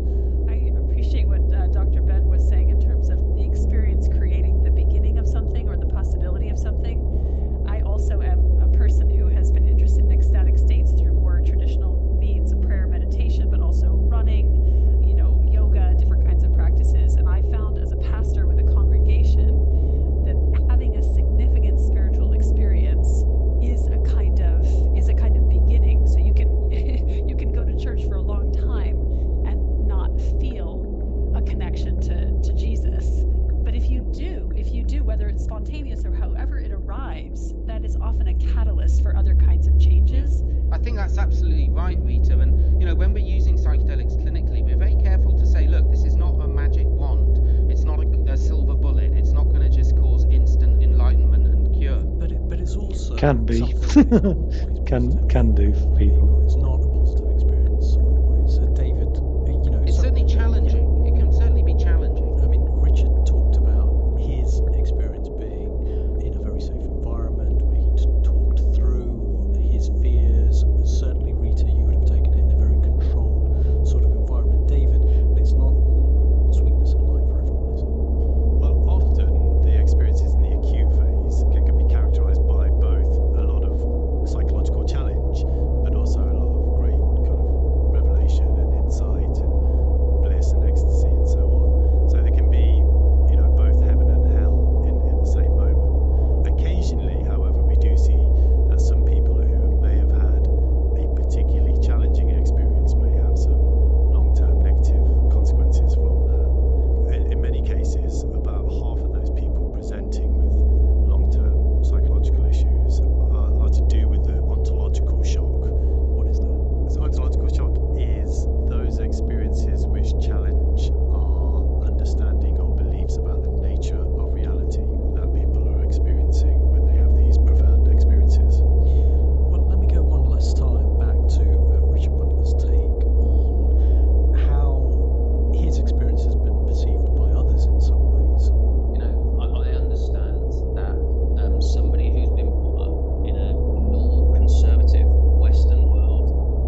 experiences can be framed and shaped that might cause real concern, in terms of wondering in whose hands are these.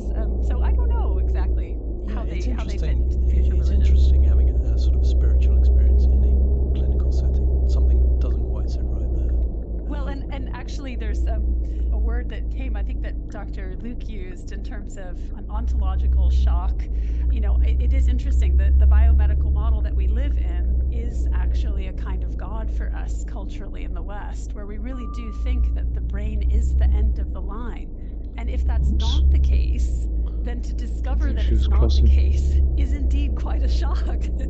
I think my approach on this, Rita, is that it doesn't really matter what the end point is. The point is, to humans, it feels the same. And to feel spirituality, to feel close with God, whatever you want to call God or whatever that means to you, we know it's really good for the human soul and for the human body and mind. But Ben Sessa, we are talking about, you can understand some people feeling perturbed about all of this because we are talking about drugs that remain illegal for the most part in this country, that we've heard from David Luke talking about some people for whom the experience has been very bad, since that is part of the equation. No, absolutely. I mean, don't get me wrong, I'm an addiction psychiatrist. Nobody wants to reduce harm around drugs more than myself. The fact that they're illegal is an engineering issue based on socio-political and cultural factors. It's not really about the pharmacology of the drugs, and certainly not encouraging people to use drugs recreationally. The point is that as clinical tools in a clinical setting, on screened patients in heavily monitored clinical settings by trained personnel, these are very, very safe tools indeed. Of course, there's no medical intervention that's 100% safe. Everything is a risk-benefit analysis, but the psychedelic drugs certainly do stand up to the test of high levels of safety in clinical settings, in controlled environments. David Luke, a spiritual tool that's safe? Potentially. Can it be used in a spiritual context with the same degree of safety as it is in a clinical context? I guess that really depends on what checks and balances there are. And, there is some concern about kind of pop-up shamans and gurus at disreputable retreat centres who go on megalomaniacal trips themselves and enforce that on their participants. So, and indeed, there have been some horror stories here, people being taken advantage of in these retreats, and people who've had very, very bad experiences. Absolutely. Although, I'd like to think they're in a very small minority, but there are always going to be bad actors, particularly in an unregulated market. The very legal status of these substances means that they aren't regulated. In the process of this discussion, I've thought, in asking the question about what people are seeking, is it that this is a route, a shortcut, as you put it, Ben Sessa, that people can take to substitute for something that was in people's lives perhaps more in the past, in a more traditional spiritual setting? I mean, I don't think that these drugs are going to be a substitute for religion. Prayer, devotion, meeting in a church or whatever is a very positive thing for communities, and I don't think that needs to go away. And just having the experience oneself is not the full picture. Like Rita said, this is a springboard to start new lifestyle change. So they're not going to substitute religions, but they could well be working alongside religions to allow people to have this experience and then use the communal cohesive effect of the church to nurture this alongside others. Rita Powell, is the church, our synagogues, our other traditional religions in a place to reimagine religion in this way? What could be the way things worked? Well, I mean, I expect that it may lead potentially out of our buildings, or perhaps to make new buildings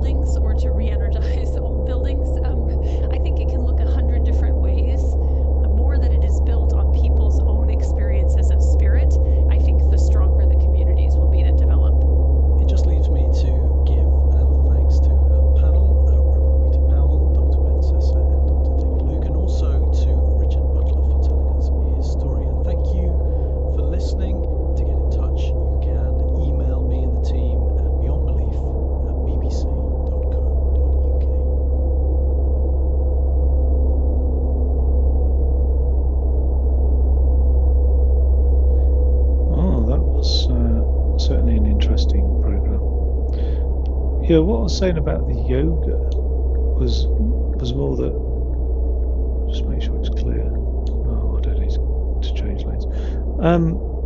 Yoga's very spiritual route.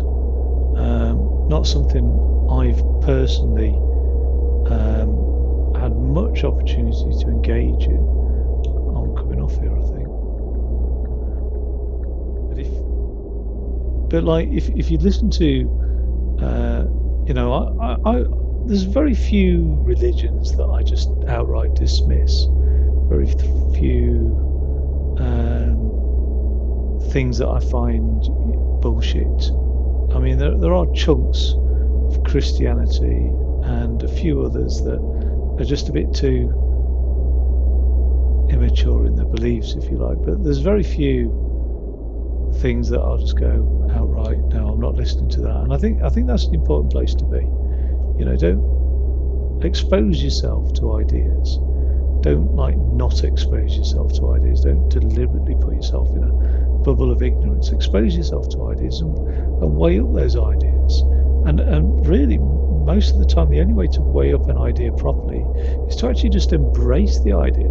It's almost become like intellectually fickle and take on board and say, yeah, you know, I believe that, and have that belief on you. And does it sit with you over the next week or two? And if not, then reject it. You know what I mean? Just in that process, don't go around telling other people your beliefs. You know what I mean? If you come across an idea that, like, you know, aeroplanes are spreading chemtrails in the sky, you might initially think, oh, that's bullshit, and just dismiss it. Or the alternative is actually listen to the belief and then think, yeah, you know, I believe this. And if it doesn't sit with you, then just go, no, you know what, that's bullshit. And one of the gurus, a spiritual guru who's out there, who's got quite a few million followers, is a guy called Sadhguru in India. He's very Indian, and he's a huge proponent of yoga in terms of the spiritual journey, massively.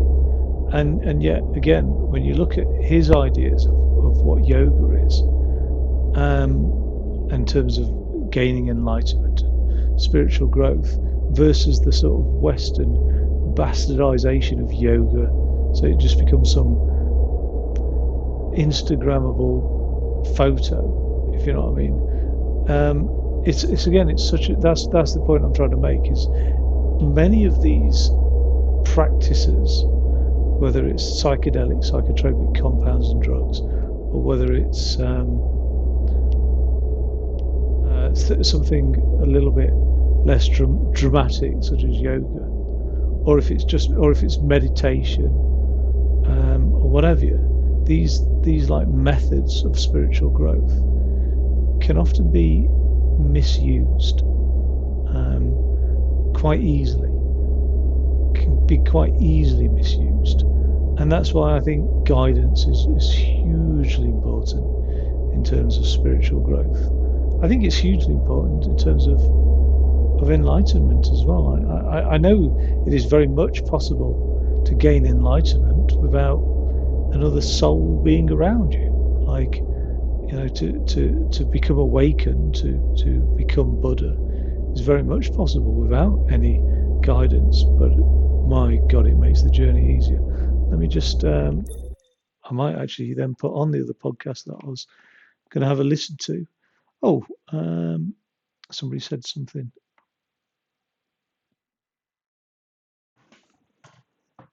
Let's go. Hey, I hope you're all right. I'm not sure what that means. Oh, let's go. Oh, yeah. Cool. Welcome. A little bit of truck driver and listen to the radio, actually. So this next program is by a guru who is also a proponent of psychedelics in the 1960s, 70s, Alan Watts. And fortunately, somebody had the foresight to record many of his lectures, and this is one of them.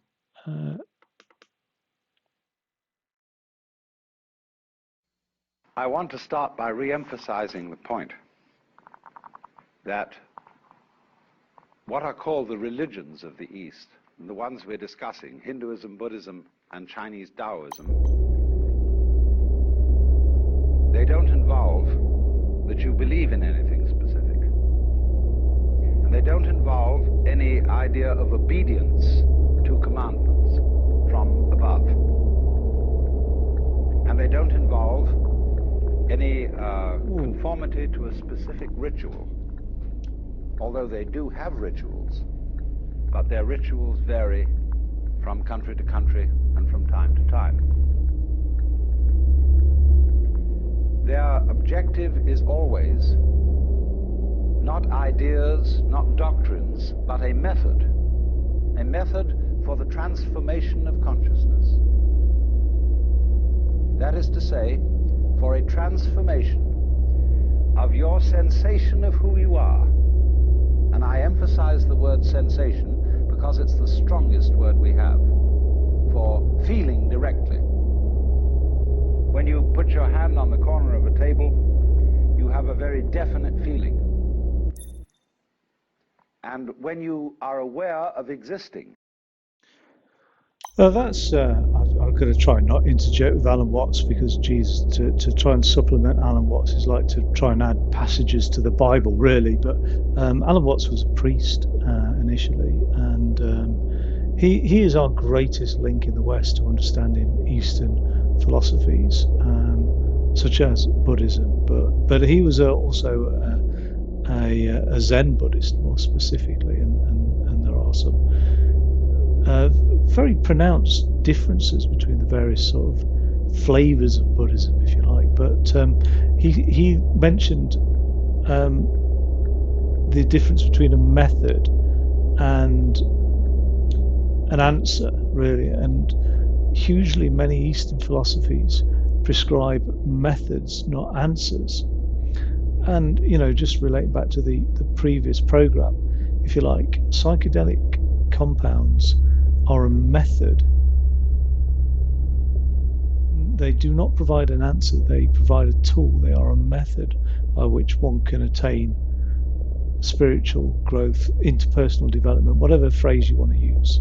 You know, what's remarkable about psychedelics and the true journey of spiritualism, not the bullshit journey of like going to church and giving, donating and ticking all the boxes and all that bullshit, but the true journey of spiritual growth is that pretty much everybody ends up at the same endpoint, the same belief system, which is remarkable. So rather than being given a belief system, people are given a method, and then it just so happens that their belief system becomes the same. So it's a bit like science, really.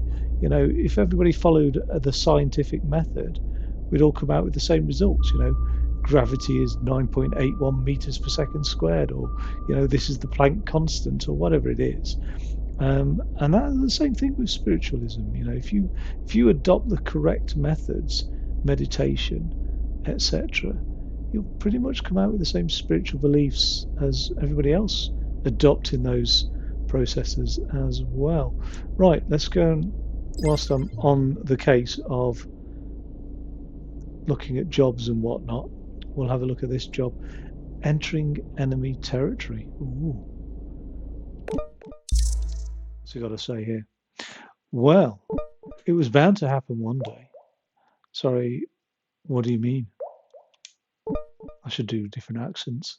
What accent would Andre Funor have? First, it was Oosterby and Vlecky. Now we've also got contracts in Norden and in Oosterhaven. What accent do I have? I'll just have my accent. And you want me to go there? But wasn't there a rival company in Oosterhaven? All right, you are. And to make matters worse, my twin sister is their construction manager. You don't say. I can see why that makes things somewhat complicated. Yeah, I love Ailna to bits, but I simply can't understand why she's fraternizing with the enemy, that bitch. No, I added that little bit there. That's putting it a bit strongly, isn't it? Wait till you hear more. But could you please take this trailer to Norden for me first? Thought you said Oosterhaven. Yeah, I'd like you to pick it up there after the delivery in Norden. That is. Okay then, but how about 2 trailers for the price of 3? Hello? Andre? Right, that was the very confusing conversation. That was partly my fault anyway. Okay, so let's go and... Wait, I've got a problem here now. It's saying attach the trailer to my truck, but there's this great big bit of scaffolding in the bloody yard. So what am I supposed to do here with this now? Oh dear. Can I reverse over this? Oh no, it's invisible scaffolding. Gotta love this game. Really. Unbelievable. Right. I've not had invisible scaffolding in a game before like that. That is so strange, isn't it? Right. Well, I'm just coasting along now. Not actually do much.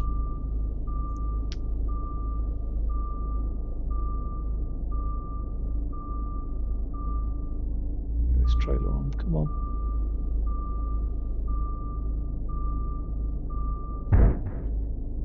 There we go. Get some Alan Watts on the go. You also have a definite feeling.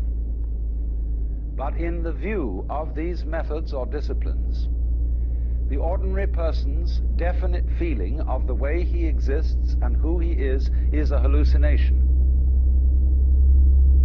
To feel yourself as a separate ego, a source of action and awareness that is entirely separate and independent from the rest of the world, somehow locked up inside a bag of skin, is seen as a hallucination.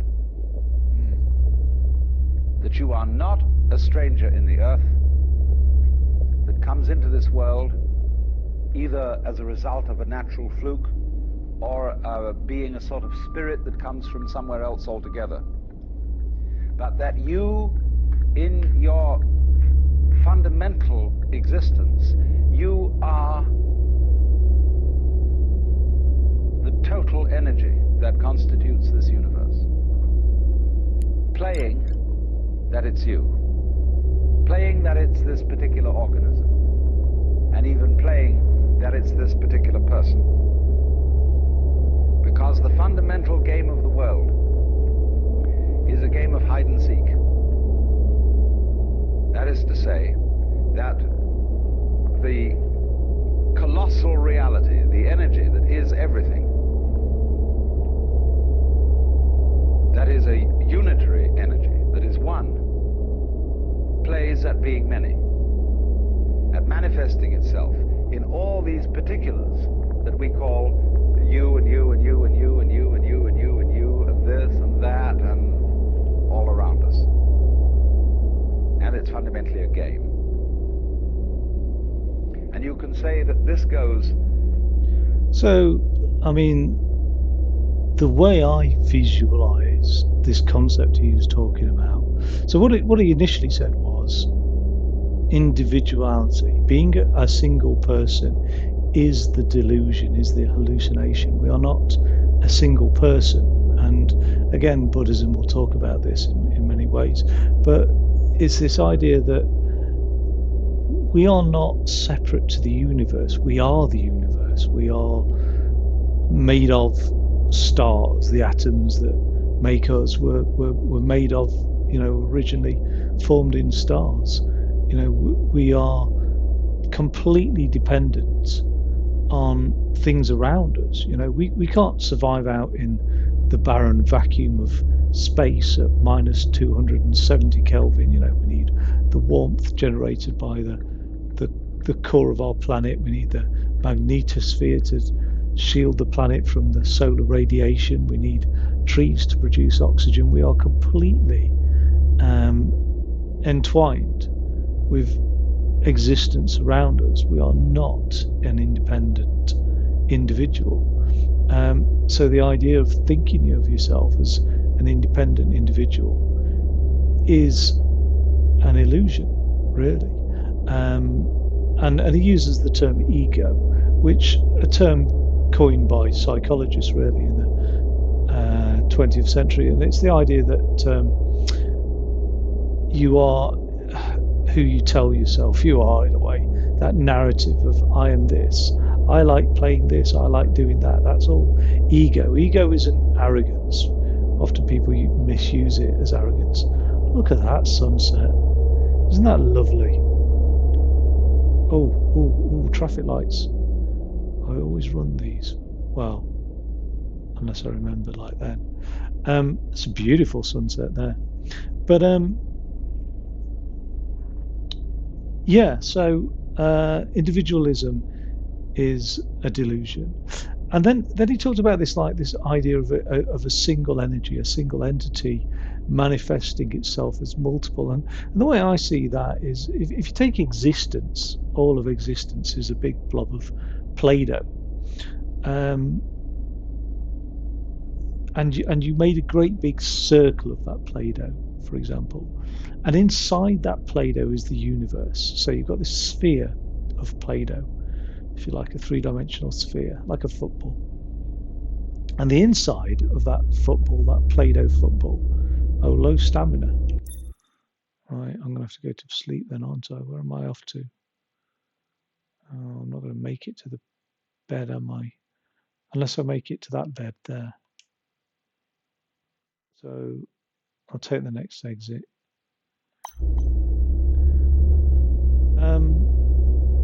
I'll just turn these lights off as well. Put these on. Oh God. Such an awkward way of doing lights. Yeah, so sorry. So the universe is like a big sphere of Play-Doh on the inside, and really it's all one big sphere of Play-Doh. It's not, it's just one thing there. But if you start like crafting that Play-Doh on the inside to make little people occupying the inside of that sphere, even pinching them off to make separate seemingly bits of Play-Doh, it would seem like loads of individual bits of Play-Doh, but it's all still come from the one big clump of Play-Doh. I know that sounds a bit of a strange way of visualizing things. Is this where I'm coming off? So just to paraphrase old Watsy there, but whether or not I've helped the situation, I don't know. Let's continue with some more. Really, for all the systems that I'm talking about, it's the basis of Hinduism, of Buddhism, and of Taoism. This intuition. Now, today we're going to talk about Buddhism. Buddhism is an offshoot of Hinduism.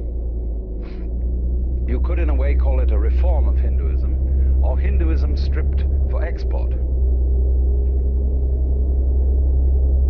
It originates in northern India, close to the area that is now Nepal, shortly after 600 BC. There was a young prince by the name of Gautama Siddhartha who became the man we call the Buddha.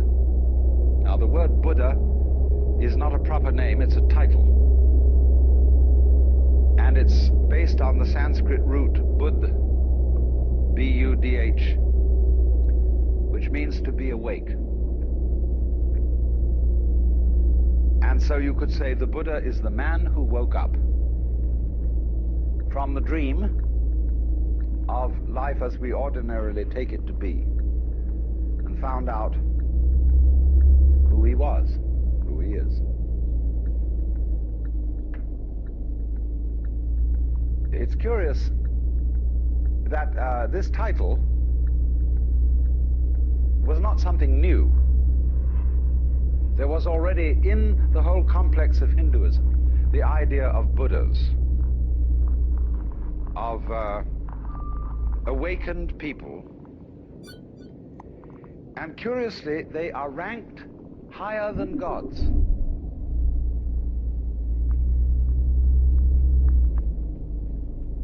Because in the view trailer, of isn't Hinduism, it, this? even the gods, or the angels, the devas, are still bound on the wheel of the sort of squirrel cage of going round and round and round in the pursuit of success.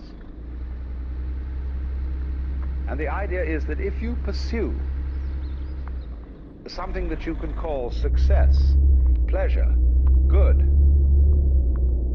virtue, which originally, of course, means strength, magical power, all these positive things,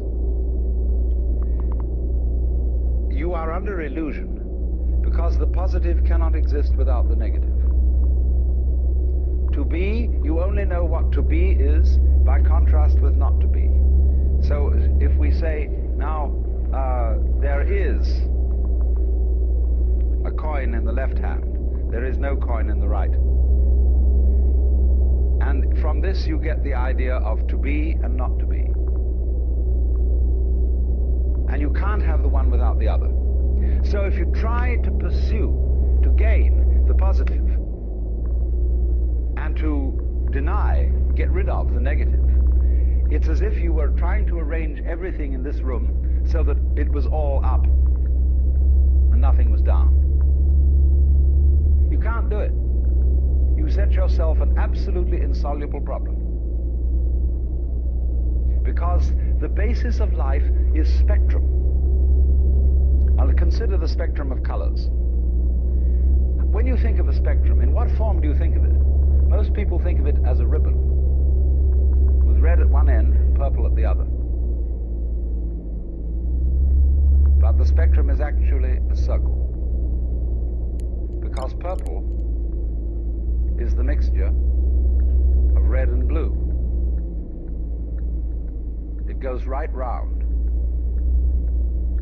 And so in this way, all sensation, all feeling, all experience whatsoever is moving through spectra.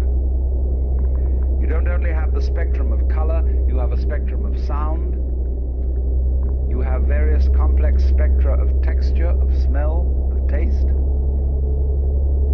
and you're constantly operating through all the possible variations of experience. And it implies that you can't know one end of the spectrum without also knowing the other. So if you wanted, say your favorite color is red, and you wanted only red, and you had to exclude, therefore, blue and purple. Without blue and purple, you can't have red. Behind, of course, all the various colors in the spectrum is the white light. And behind everything that we experience, all our various sensations of sound, of color, of shape, of touch, there's the white light.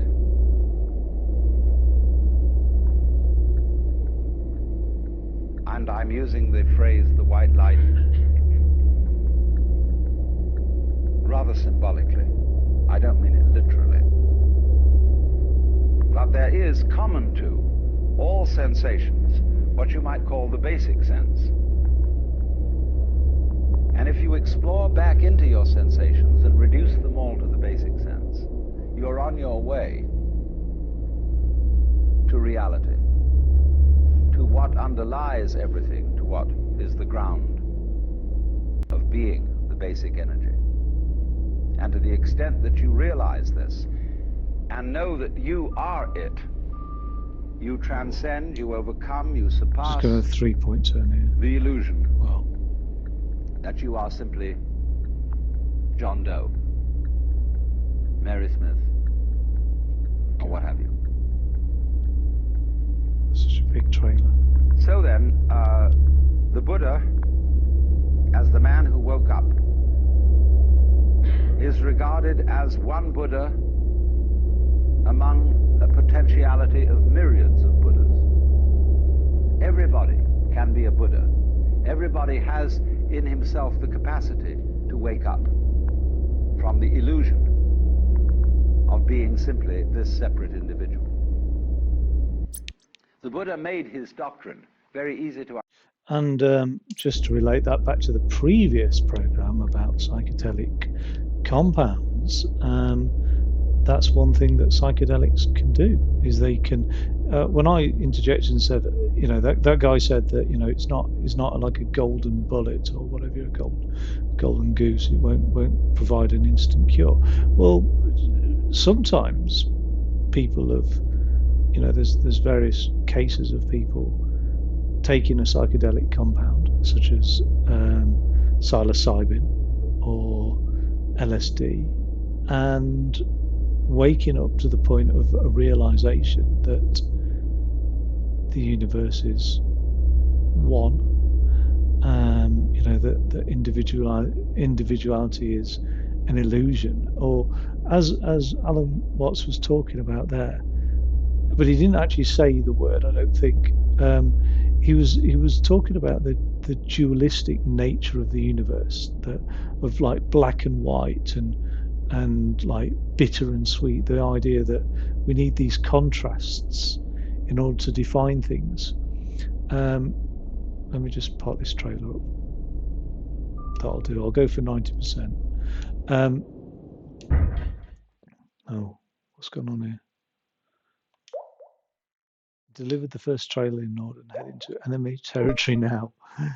You're sure, right? Oh, I can't. You are sure about that? The company my twin sister works for is owned by my ex-wife's new lover. Oh boy. Don't know why it's turned into a Russian mafia thing, but oh well. Yeah, in terms of, you can't say, something's tall without the comparison of, well, something being short. You can't say that something's have I still got that trailer bloody attached to me? No. It just looked like it in my mirror then. It's because it's such a long trailer. I can't get rid of it. So yeah, that's dualism really, is that contrast and comparison is necessary for definition. To define something, you need a contrast or comparison by which to define that thing against. Okay, that's sensibly waiting for me. And one of the hardest ideas to get your head around is the idea that to have existence, well, we all know what existence is because we experience it, we exist. It must be contrasted against non-existence. So here's a paradox emerging, because we can't imagine non-existence really. Existence is so prevalent in our lives, is so ubiquitous, is so everywhere. It's such a fundamental part of us. We have never not existed, because to not exist, well, you wouldn't be aware of not existing. You know what I mean? So there's the most difficult idea is that to be is contrast against not to be, yet we have no experience, no imagining of what to not be is.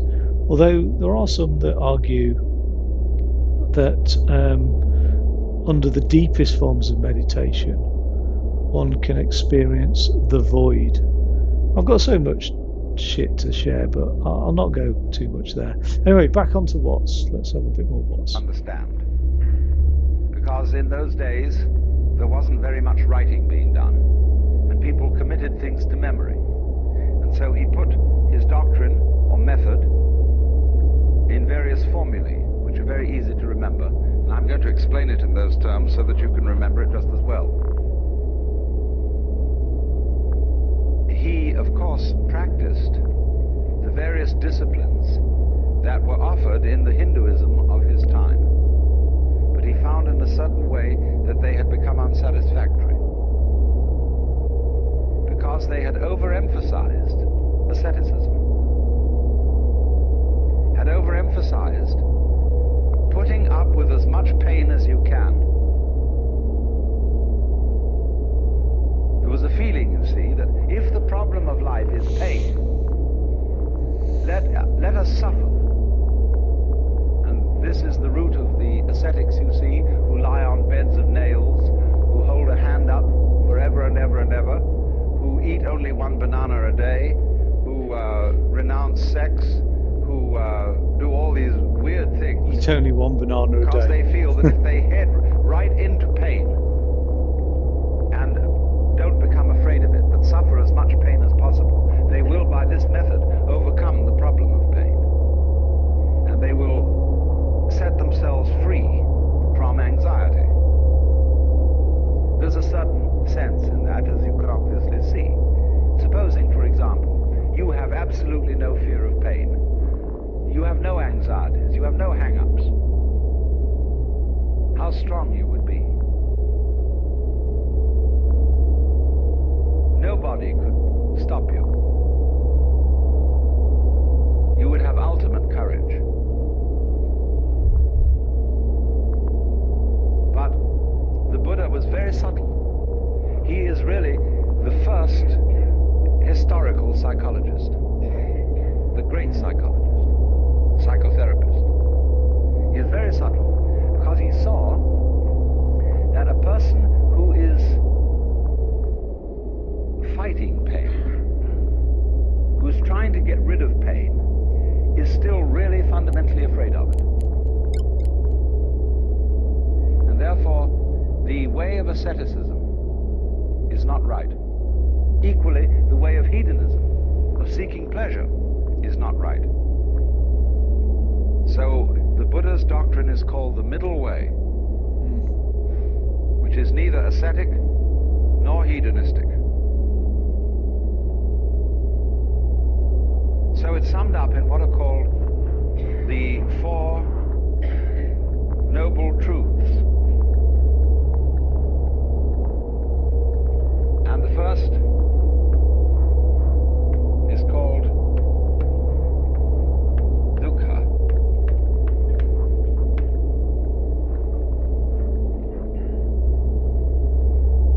Dukkha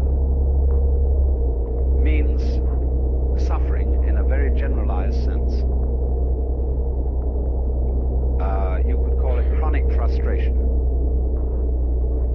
And it is saying that life as lived by most people is dukkha. Is an attempt, in other words, to solve insoluble problems. Try to draw a square circle. You can't, because the problem itself is meaningless. Try to arrange the things in this room so that they're all up and none of them down. It is meaningless. Such a problem cannot ever be solved. So try to have light without dark, or dark without light. It can never be solved. So the attempt to solve problems that are basically insoluble, and to work at it through your whole life, that is dukkha. Now, he went on to analyze this, that there are what he called three signs of being. The first is dukkha itself, frustration. The second is anitya. And this means the letter A in Sanskrit at the beginning of a word is often the equivalent of our non. So nitya means permanent. Anitya means impermanent. That every manifestation of life is impermanent. And therefore, our quest to make things permanent, to straighten everything out, to get it fixed, is an impossible and insoluble problem.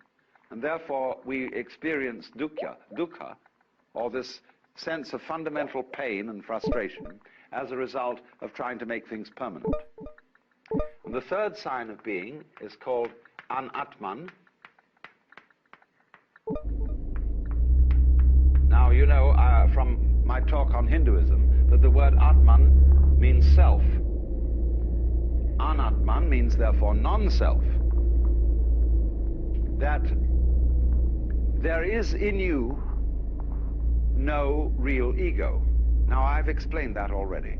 I've explained in talking about Hinduism that the idea of the ego is a social institution. It has no physical reality. It is simply, the ego is your symbol of yourself.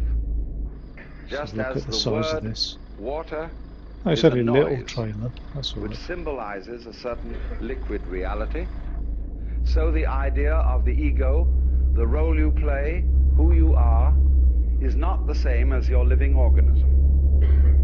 Your ego has absolutely nothing to do with the way you color your eyes, shape your body, circulate your blood. That's the real you. But it's certainly not your ego, because you don't even know how it's done from the standpoint of your conscious attention. So the idea of anatman is firstly that the ego is unreal. There isn't one.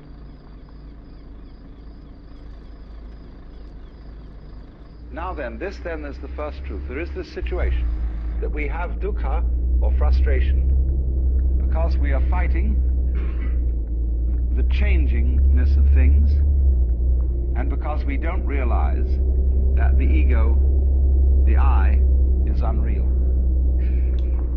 The second of the Four Noble Truths is then called Trishna.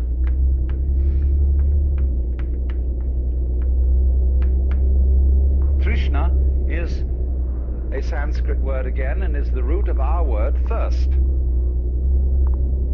And it's usually translated desire, but it is better translated clinging, grabbing, or attachment.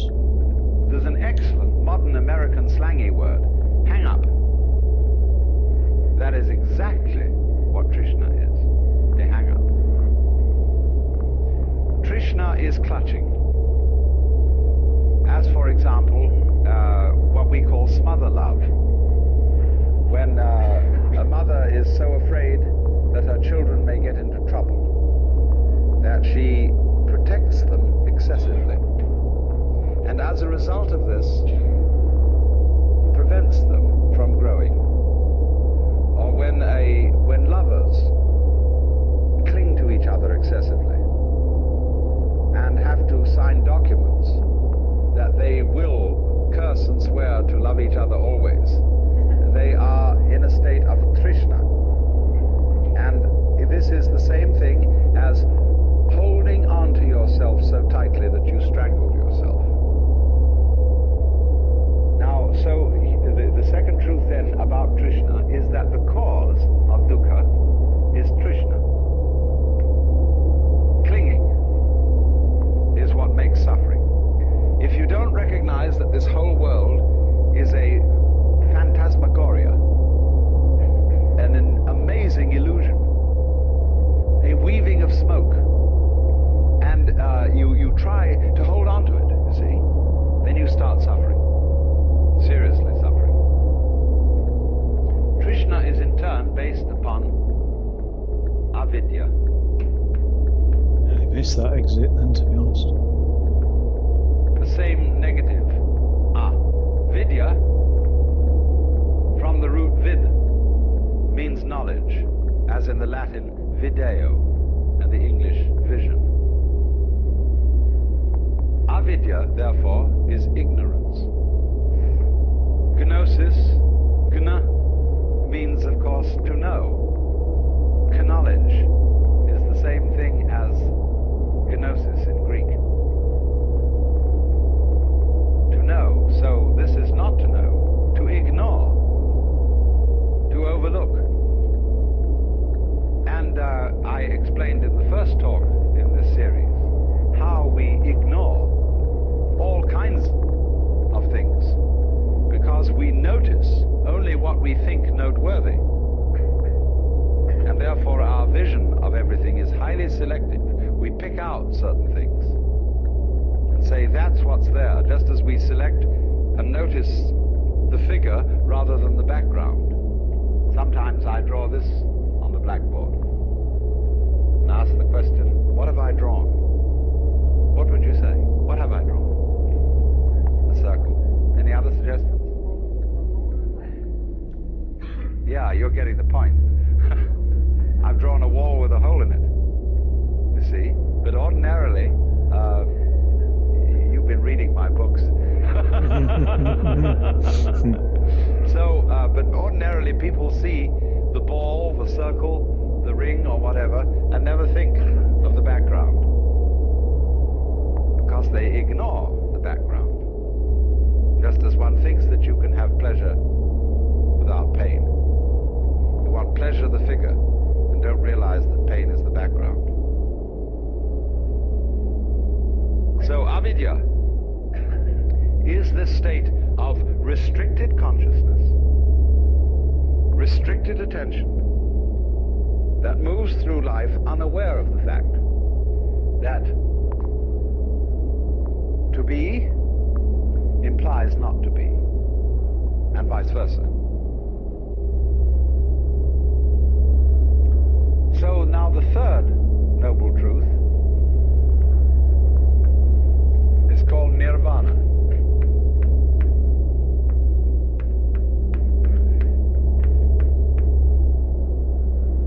This word means blow out. Nira is a negative word again, like vana is blowing. So it's a kind of outblowing. I didn't know this was the definition of nirvana, actually. In breathing, Nirvana. you know that breath is life. The Greek word, you may pronounce it pneuma or pneuma, is the same as spirit. And spirit means breath. In the book of Genesis, when God had made the clay figurine that was later to be Adam, he breathed the breath of life into its nostrils. And it became alive, because life is breath. But now, if you hold your breath, you lose it. He that would save his life will lose it. So breathe in, breathe in, breathe in, get as much air as you can, and Trishna, cling, and you lose it. So nirvana means breathe out.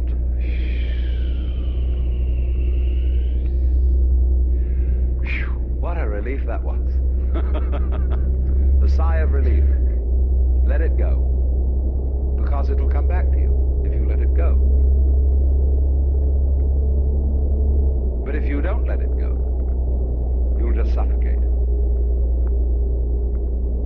So a person in the state of nirvana is what we might call a blown out person. Like blow your mind. Let go. Don't cling. And then you're in the state of nirvana. And I re-emphasize the point. This is not, I'm not preaching, see?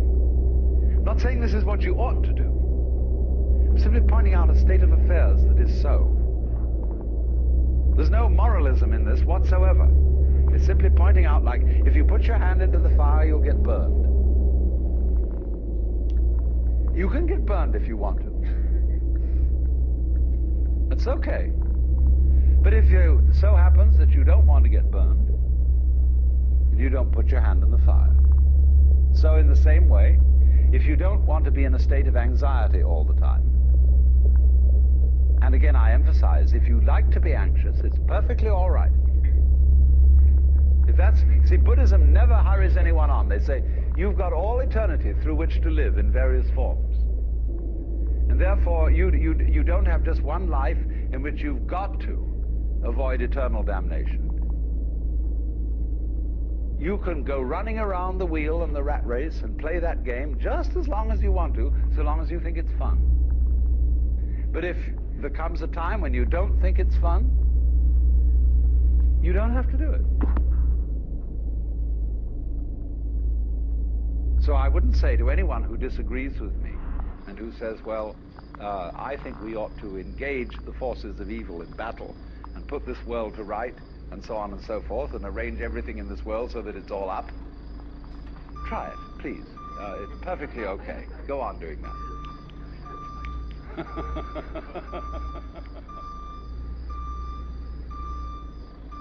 But if you see that it's futile, then you can let go. Don't try to cling. Relax. And if you do that, you're in the state of nirvana. And you become a Buddha. And of course it means that you become a rather astonishing person. You may, of course, be subtle about it. Wow, £878 there from doing that little job, dealing with the Russian mafia. I need a wee-wee and a cup of tea. So I think I'm going to do that. It's about 2-3 minutes. But I'm going to keep my headset on and play Alan Watts. Actually, I'm just going to mute the mic. So yeah, I'll be right back, and another job to do. And make like you're a very ordinary person, so that you don't get people mixed up. And so in Buddhism, the Buddha explained that his doctrine, his method, was a raft. It's sometimes called a yana. The word Y-A-N-A, yana, means a vehicle, a conveyance. And when you cross a river on a raft, and you get to the other shore, you don't pick up the raft and carry it on your back. You leave it behind. But people who are what I would call hooked on religion are always on the raft. They're going back and forth, back and forth, back and forth on the raft. So the clergyman tends to turn into a ferryman who's always on the raft and never gets over to the other shore himself. Now, there's something to be said for that, because how are we going to get the raft back to the first shore to bring over the other people? See? Somebody has to volunteer to take the back journey. But he must be awfully careful to realize that the real objective is to get the people across and set them free. If you dedicate yourself to ferrying people across, don't ask them to come back on the raft with you, because you'll get overcrowded and people will think that the raft is the goal rather than the other shore. So when I find this in actual practice, that when clergymen do not ever ask for money, and it's all right, you know, like a doctor who simply charges a fee, says, you come to me, you pay me so much. But the clergyman says, he doesn't say pay me so much, he says, we would like your pledge, your voluntary contribution. See, and then nobody knows what to give. That's the idea of the raft. Now then, the fourth noble truth is called marga.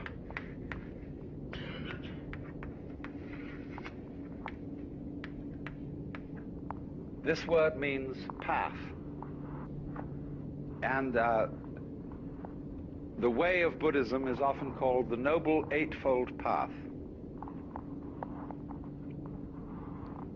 because there are 8 phases. I won't say steps, because they're not sequential.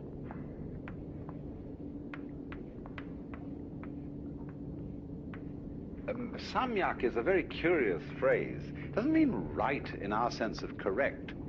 Sam is the same really as our word sum. Total, complete, all-inclusive. We might use the word integrated, as when we say a person has integrity. That a person who has integrity, we mean he's all of a piece. He's not divided against himself. So, in this sense of samyak drishti, this is related to the word darshan, which means a point of view, or viewing. When you go to visit a great guru or teacher, you have darshan, you look at him. And you offer your reverence to him. This is darshan. Many senses of it. But it means simply to view. Look at the view. So the samyak darshan is the complete view. For example, let's take the constellation called the Big Dipper.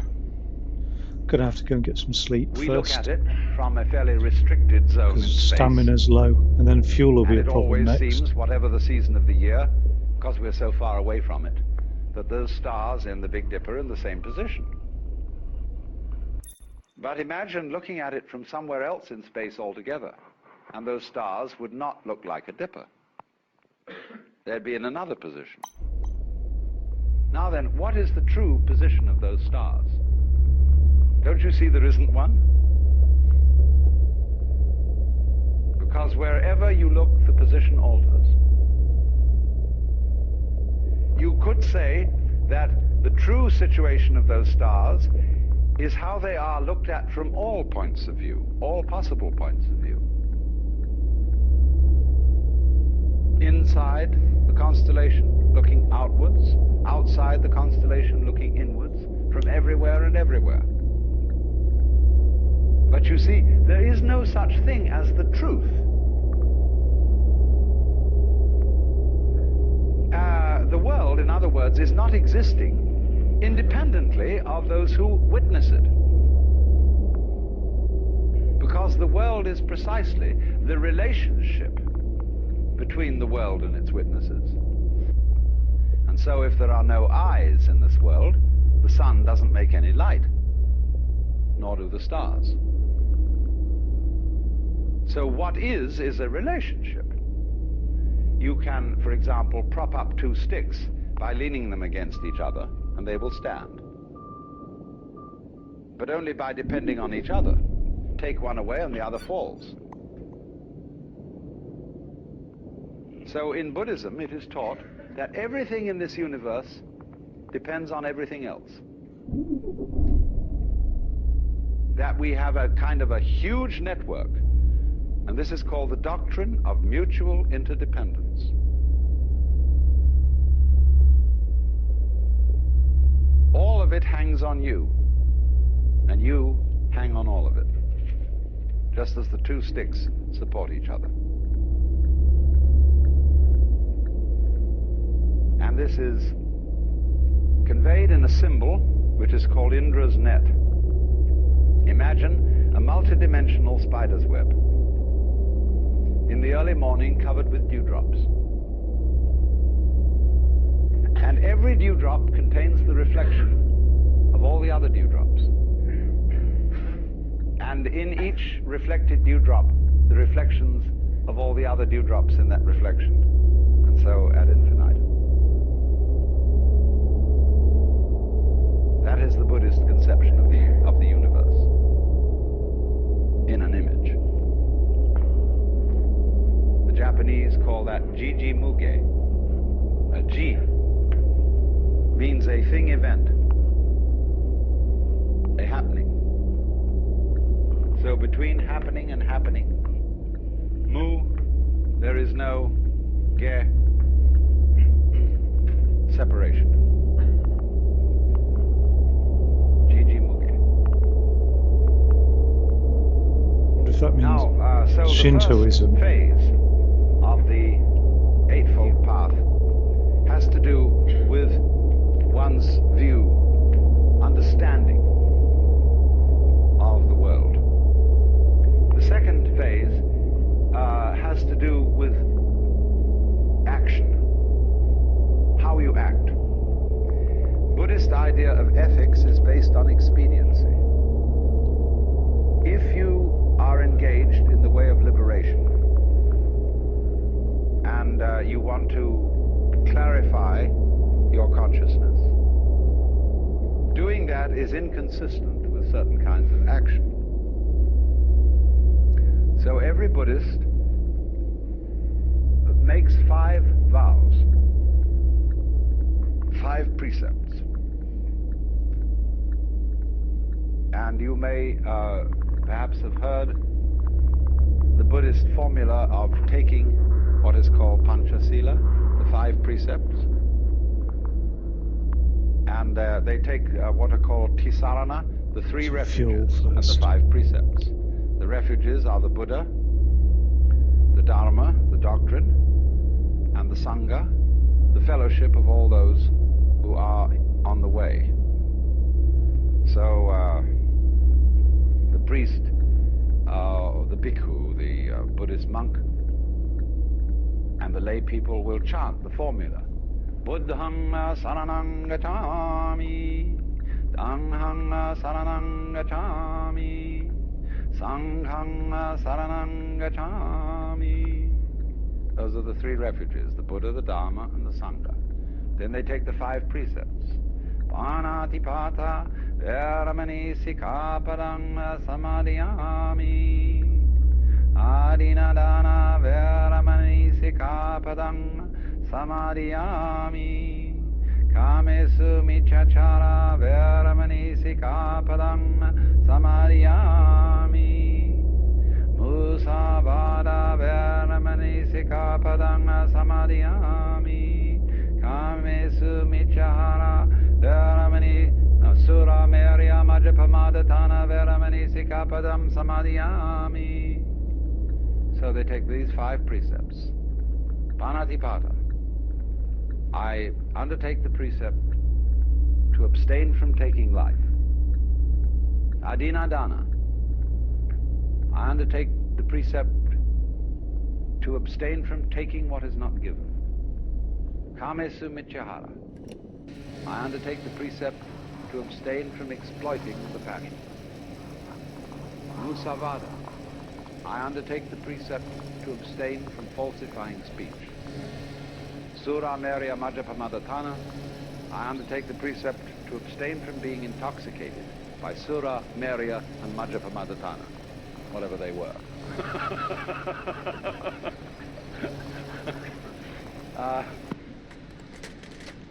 I presume toddy, which is alcohol. I don't know what else it was. Nobody does know. Because you see, if you start killing people or taking life, you're in trouble. You set up an opposition, and you've got to become involved in taking care of it. If you start stealing, you worry people. You upset people's orientation in life, because if you suddenly come into the back home for dinner and find somebody's stolen your table, where are you going to serve dinner? If you exploit your passions, it means that when you feel bored, somehow that life is a little bit empty, you say, well, now what are we going to do this evening? Let's go and get stuffed. There are a lot of people who suffer from obesity are trying to simply fill their empty psyche by stuffing themselves with food. Oh, I totally it's the agree wrong with cure. that. So, likewise, musavada, if you start telling lies to everybody, you know what happens when you start telling lies. You have to tell extra lies to cover up the first one, and you get into the most hopeless misunderstanding. Speech collapses. And, of course, the intoxication is the same problem as the exploitation of the passions. So there's a purely kind of practical, expedient, utilitarian approach to morals.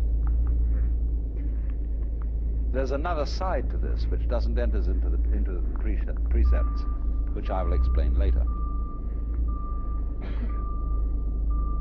So that's the 3rd phase of the Eightfold Path. Then the 2nd phase. Then the 3rd phase has to do with your mind, with your state of consciousness.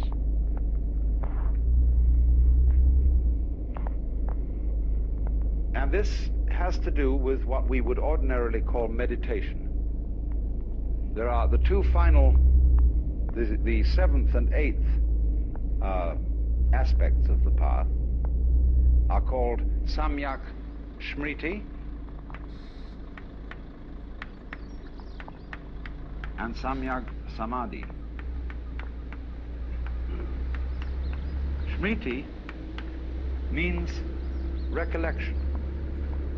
That's the best English word for it. Now, do you understand? The word recollect is to gather together what has been scattered. What is the opposite of remember? Obviously dismember.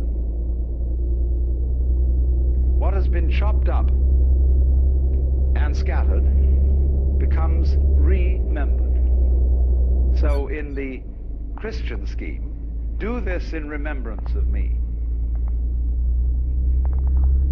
You see, the Christ has been sacrificed, chopped up. But the Mass is celebrated in remembrance. One of the old liturgies says the wheat which has been scattered all over the hills and grows up is gathered again into the bread. Remembered. Go back to your Hindu basis. The world is regarded as the dismemberment of the self, the Brahman, the Godhead. The one is dismembered into the many. So remembrance is realizing again that each single member of the many is really the one. So that's recollection. You can think of it too in another way, and it's really the same way if you think it through. I'm going to leave you with a few puzzles so that you can think them through, and I won't explain them. But another way is to be recollected, is to be completely here and now. Are you here and now? Are you really here? There was a wise old boy who used to give lectures on these things, and he would get up and not say a word. He would just look at the audience. He'd examine every person individually. They'd all start feeling uncomfortable. He wouldn't say anything. He'd look at them all. Then he'd suddenly say, "Wake up! You're all asleep. And if you don't wake up, I won't give you any lecture." Are you here, recollected? See, most people aren't. They're bothering about yesterday and wondering what they're going to do tomorrow. And aren't all here. That's a definition of sanity, to be all there. So to be recollected is to be completely alert, available for the present. Because that's the only place that you are ever going to be in. Yesterday doesn't exist. Tomorrow never comes. There is only today. A great Sanskrit sort of invocation says, "Look to this day, for it is life." In its brief course lie all the realities of our existence. Yesterday is but a memory. Tomorrow is only a vision. Look well then to this day. Such is the salutation of the dawn.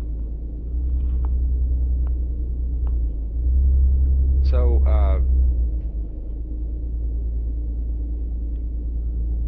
Shmiti means then recollectedness in the sense of being all here.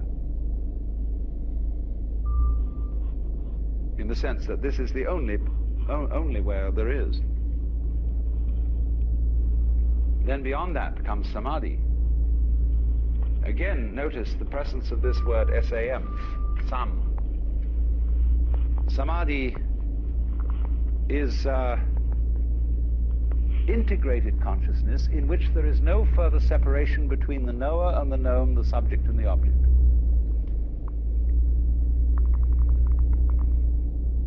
You are what you know.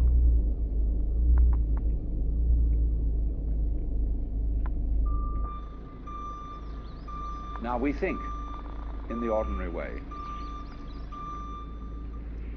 that we are the witnesses of a constantly changing panorama of experience, from which we as the knowers of this in a way stand aside and watch it.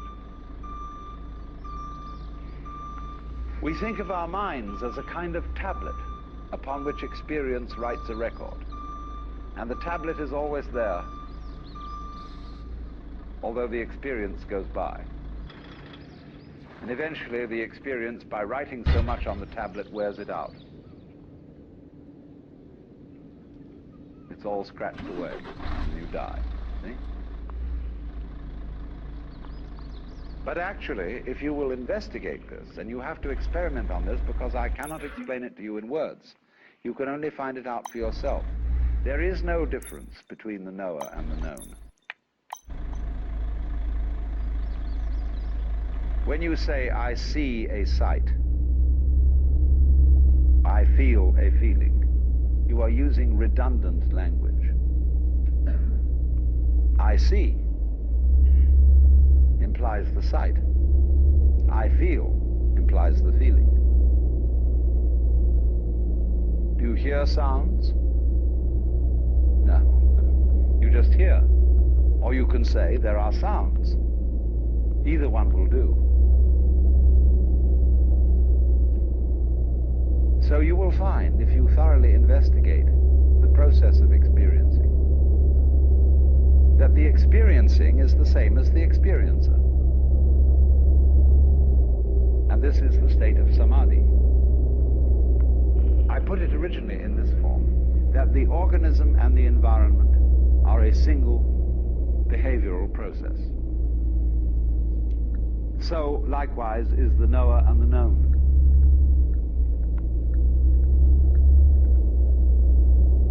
So you, as someone who is aware,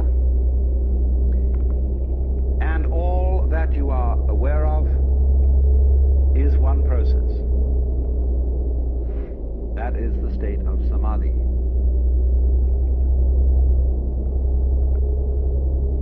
And you get to that state by the practice of meditation. Every Buddha figure practically is seen in the sitting posture of meditation, which is sitting down quietly and being aware of all that goes on without comment, without thinking about it.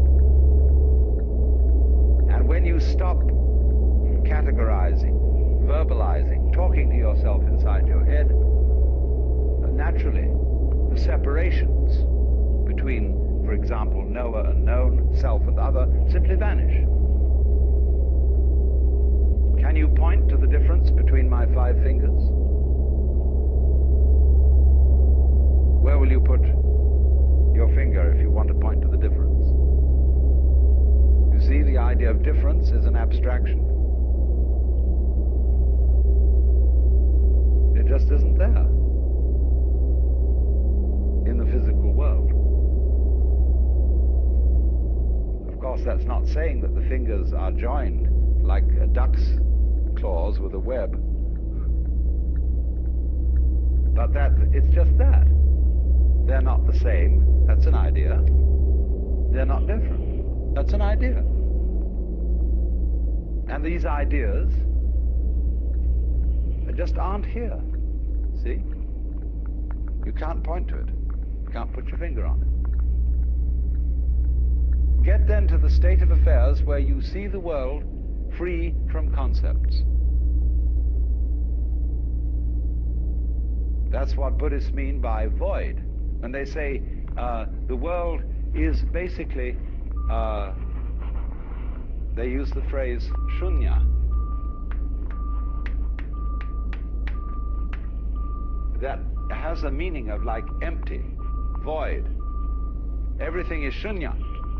This has certainly also the meaning of anitya, of transience, but basically it means you can't catch the world in a conceptual net. Just if you try to catch water in a net, it all slips through. If you try to tie up water in a paper package or grab it in your hands, it all flows through. So, shunya, it doesn't really mean that the world itself, that the energy of the world is nothing at all. It means that no concept of it is valid.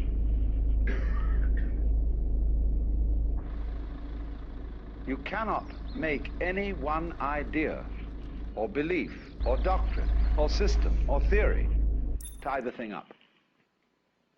So if you go through this and you get completely blown out and released and are in the state of nirvana,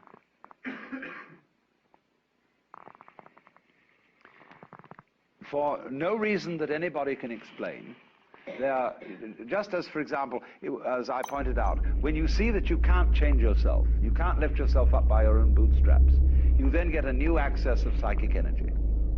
So in exactly the same way, when you get to this state of nirvana, there wells up from within you what the Buddhists call karuna, or compassion. The sense that you aren't different from everybody else. Everybody else's suffering is your suffering. And so this tremendous sense of solidarity with all other beings arises. So that he who reaches nirvana doesn't, as it were, withdraw into a sort of isolated peace, but is always coming back into the world, into the difficulties, into the problems of life, in compassion for everyone else. You can't be saved alone, because you're not alone. You are the whole cosmos.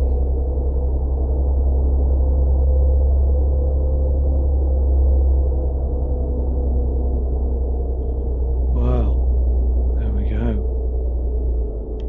Nice few thoughts from Alan Watts there. The man's absolutely incredible. The way he's managed to, his life is really superb. I wish I'd actually had been to one of his lectures. It would have been brilliant to have done so. But that's not something that personally I can sort of listen to and take on board in like one sitting. I'll have to listen to that again. I mean, I've already forgotten the Four Noble Truths that he talked about and the Eightfold Path of Buddhism. Like, I think it's something I have to sort of revisit again and again.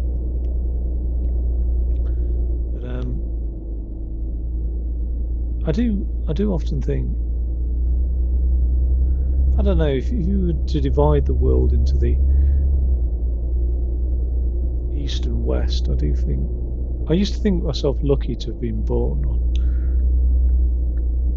this side of the fence, if you like, in the Western world, with like wealth. Do you know what I mean? Like, the Western world is generally quite wealthy, and what's happened here? Turn the engine off somehow. And you know, just like the schooling and Xboxes and, you know what I mean, all of the perks. But actually, the more I've started to uncover about Buddhism and Eastern philosophy, the more I just think, actually, how unlucky I have been. Because it feels like in order to get there with understanding, with spiritual growth, and with, you know, essentially on the journey of enlightenment, when you're born in the West, that's a lot more you have to deconstruct. You know what I mean? A lot more bullshit, money and capitalism and all of that. You have to undo all of that bullshit. And it's worse for generations nowadays who have to start even further behind at things like Instagram and Facebook and social media and how meaningless these things are. You have to get over the meaninglessness of that before you get over the meaningless of capitalism and then eventually society. And it seems like, yeah, people could be quite entrenched in beliefs, and Alan does a really good job of deconstructing those belief systems. Right, one more job, I think, without any radio on, and let's do this. Easier said than done. So Andre Funar says, "Hiya, I've got a platter as a lard for you this time. Glass wool. All right, okay. Sure makes a change from all the back-breaking stuff you've been making me haul lately. Ah, so there's just a slight catch. Oh wait, I'm not going to cancel that. Isn't there always? The supplier messed up the delivery to Zoidberg yesterday. I need the glass fiber really, really fast now. Jesus, you impatient little bastard. Fast as in under 10 minutes, actually. In under 10 minutes? Jesus Christ. You want me to get to Zoidberg and back in under 10 minutes? You take me for a race car driver? Challenge accepted. Jesus Christ. It doesn't give you any time to, like, think about it, does it? It just gets straight in there. Right, can we do this in under 10 minutes then?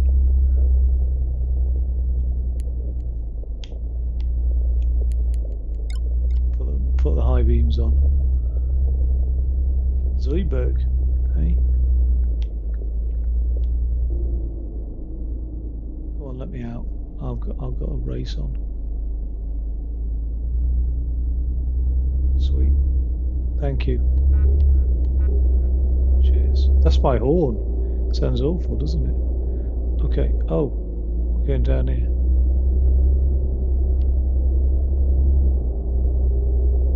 Oh, that's quite close actually. I thought Zoidberg was northwest of the map for some reason. I don't know why. Oh well. Not too bad then actually. There's a piece of piss.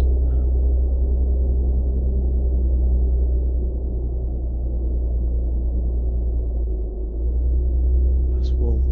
Presumably for insulation, I assume.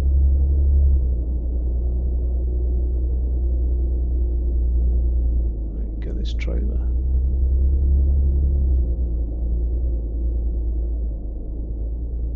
Is there anything that we can nick while we're here? It's going free.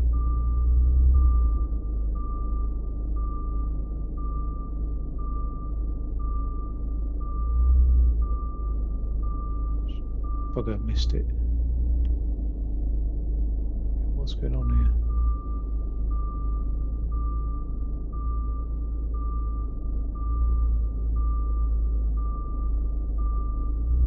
I made a right boo-boo of getting this trailer. Okay.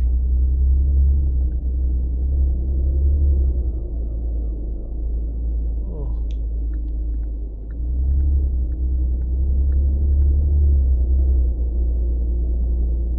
Tell you what, that indicator does sound funny now for some reason.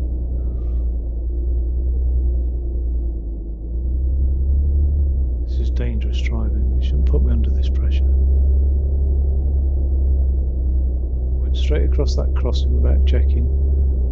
Pulled out of that junction without checking. Well, I didn't brake properly.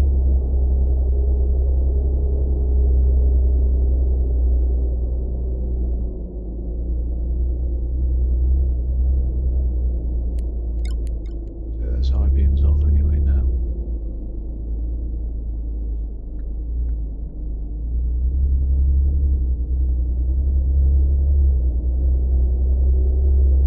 I'm going to need them actually because it's getting pretty dark.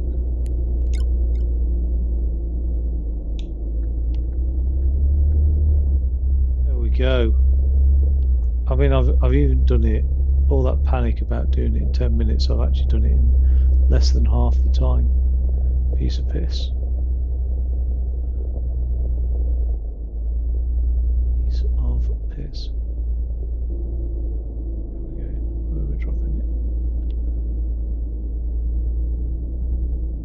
Oh shit. Just hit the front of the cab there.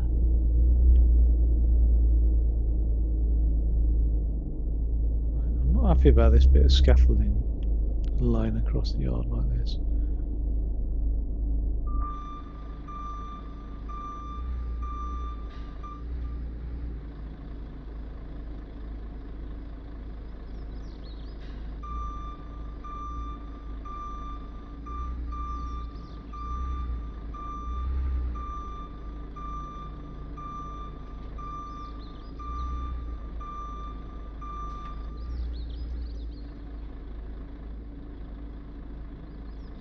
just not going to get. I'm just not going to get what I want. I'll settle on 90.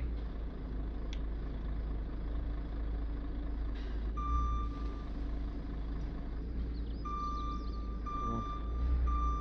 Back in his square.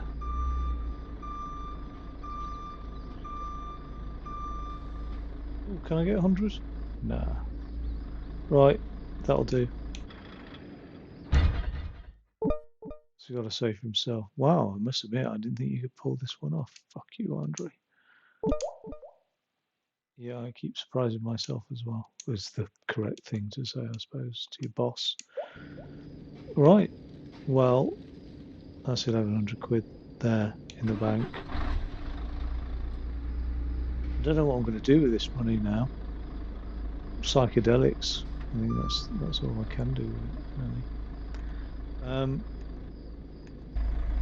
Yeah, there's not much else. I could do another job. I mean, but actually, I think I've now done my 4th job for Andre.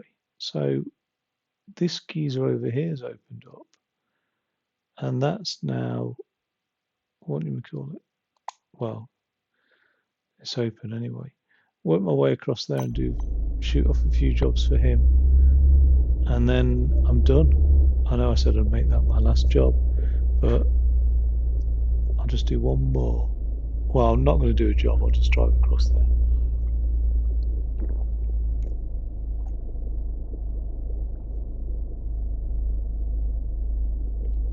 Oh, the right gulping temperature. Shit. Put that handbrake on.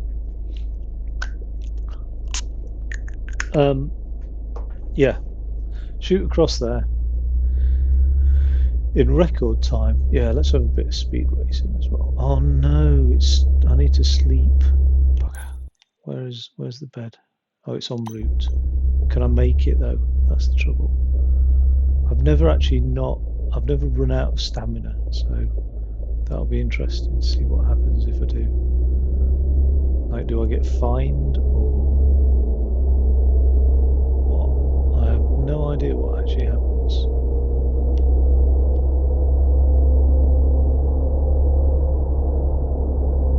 Races on.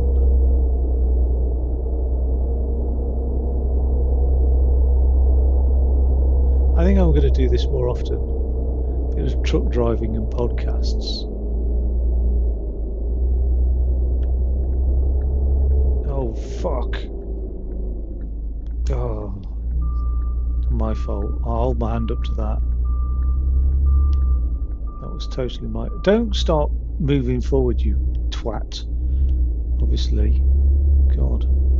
The NPCs in this game, unbelievable. Alright, I mean, I know I just caused a head-on collision, but even so. But they don't give you a chance to come out of junctions or anything. They're just like straight on it. That guy there, I've collided with him, and then I start backing up, and he starts pulling forward. Right, I've got to get to that bed before I run out of stamina. I don't know where it is though. It's somewhere down here on the right-hand side. It should just come up on the map. One hopes.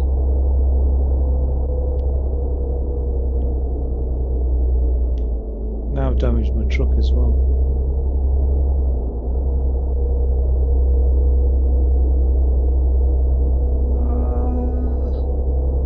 God, that was a bit crazy, wasn't it, as an overtaking thing? And again, shall I do it? Shall I risk it? I need to, because my stamina's so bloody low. Let me go by. I don't know what's gone on with my horn. It's all gone horrible.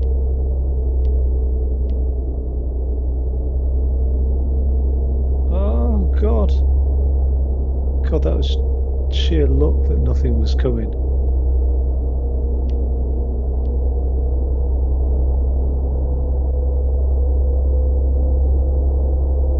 I wouldn't risk this with a customer's trailer on.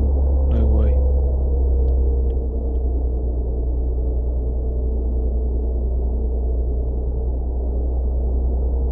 Stamina's getting really bloody low now.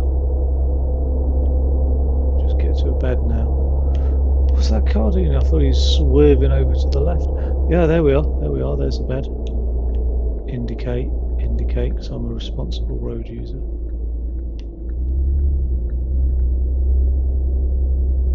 There we have it. Look at that. Only 1 bar remaining. Oh. Full stamina. Get in.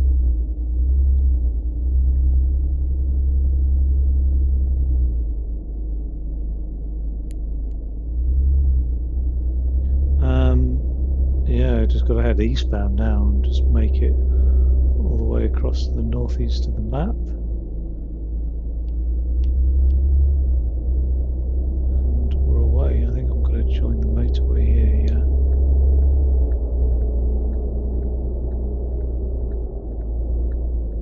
Something wrong with the brakes in this thing. I don't know what. It's not braking very well.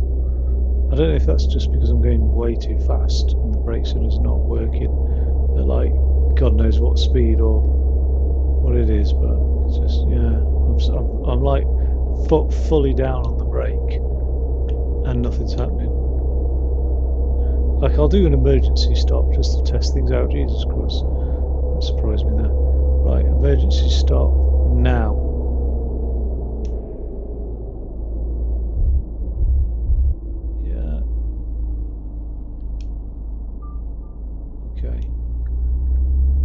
Probably best not doing an emergency stop test on the motorway, but it seemed alright, in fairness, actually.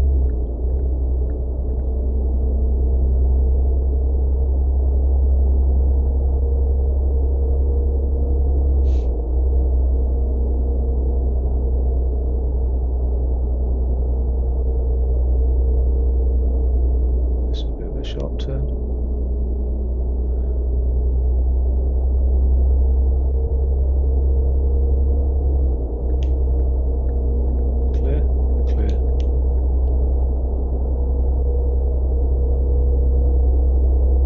So I don't know what this guy up here is in the northeast, like what sort of jobs he's got going on, what sort of industry he works in and stuff.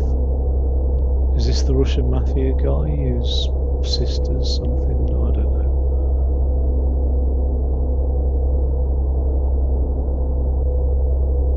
Find out. Will I be transporting human organs? Maybe. Better money in the human organ trade. Jesus Christ, Ecuador is absolutely fucking at war with gangs at the moment, as is most of Latin America, in fairness, but Ecuador is really like stuffed at the moment. Like, all of the gangs are like just overtaking prisons and what have you. But what I didn't realise, I knew about the drugs and the human trafficking. I mean, it's all fucking tragic. But I didn't realise there was a huge organ trade in Ecuador as well. Human organs. That's grim, isn't it? Do you know what I mean? You owe the gang some money and they take a fucking kidney or an eye or something. It's like, Jesus Christ. How bleak humans can be, actually. Right. And we'll go over here. Such a lovely country, though, like, you know, aesthetically. Like, in terms of physical geography, it's beautiful, but just destroyed by gangs. I don't know why these Latin American countries don't have just an absolute zero tolerance to it all. Do you know what I mean? Just gas the fucking prisons. I know there's some people in there that, I don't know. I mean, it's not easy, I know, but it's horrible. It's awful for good people that live in these countries. Mexico as well. Jesus, everybody's so like, just don't care. Nobody cares about death anymore. You know what I mean? 12 people a night killed in Mexico City. It's horrible. So, I missed the bloody thing now. All that yapping on about Mexico and Ecuador. What's this thing over here anyway? There's something on my map here, this blue thing, but I don't know what it is. Where the hell am I? What was all these big chimney stack things all about? Am I even allowed to? Oof, emergency brakes work again. Right, let's just back out of here.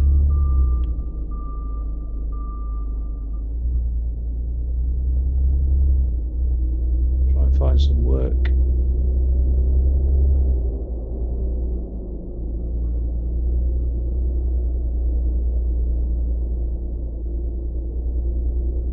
Down here somewhere. Yeah, I need to go left somehow.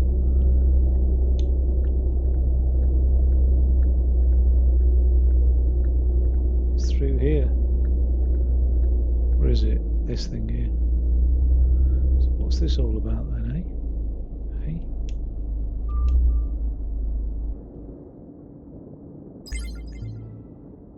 Introducing Iona Funar. You look like a capable driver, but are you cut out for construction? Yes, I am. Do not question my capabilities. I need a capable driver, someone who is fast and reliable. I need a hero. Look no further. I'm curious to see how you handle construction materials, but we'll start with a bit of removal business. Removal? Yeah, we've completed a large part of the new building. 2 local companies are ready to move in. I'd like you to help them make the transition. Consider it done. Should I do one more job? I mean, it's only a local job, isn't it? And it does get me in with Iona Funar.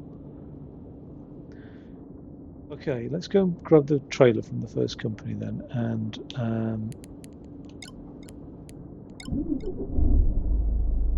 oh dear. Honestly, I'm developing a right addiction to Truck Driver. It's not even that good a game, but it's just so chilled.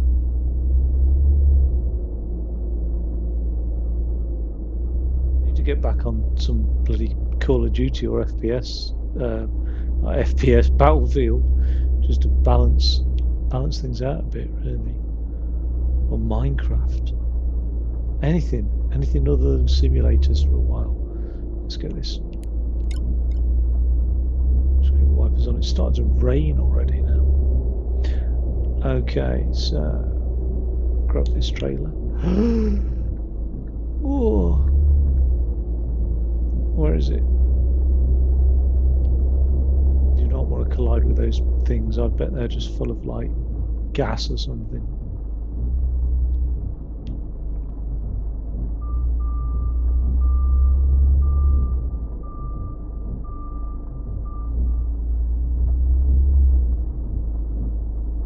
Okay, how am I going to get this trailer?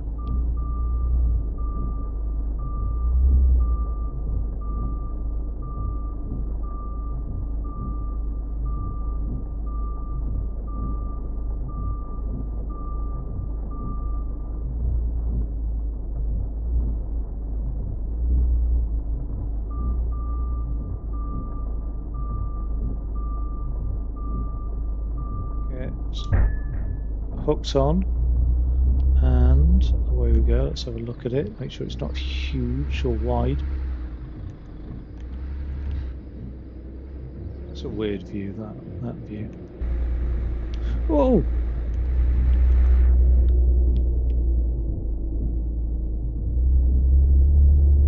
Okay. Oh, Iona, I have got a trailer for you.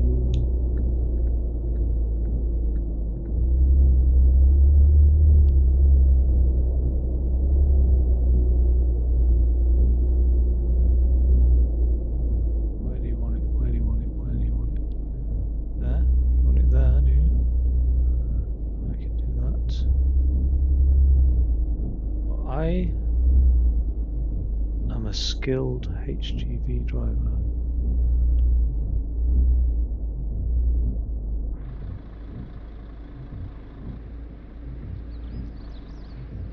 Actually, look at those skills.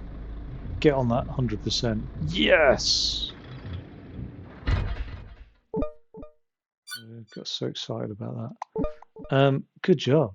Nicely in time and all in one piece. I'm going to pick up the second trailer, Iona. That's the spirit. Here are the sat-nav directions. Thanks. Right.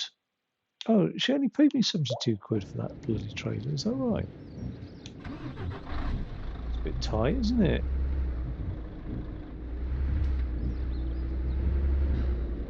Let's get this other one then.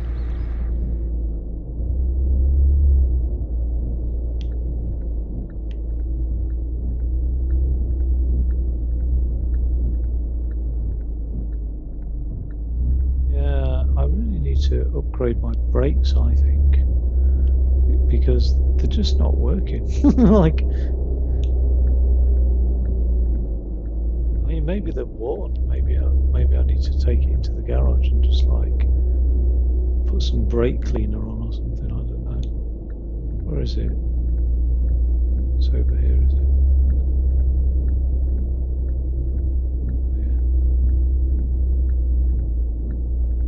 Oh, yeah. Okay.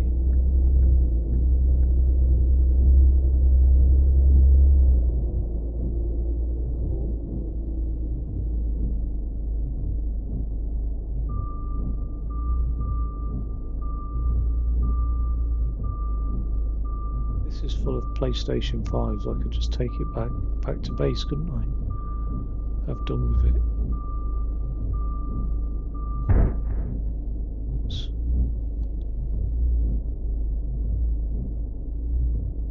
Is it connected? It has.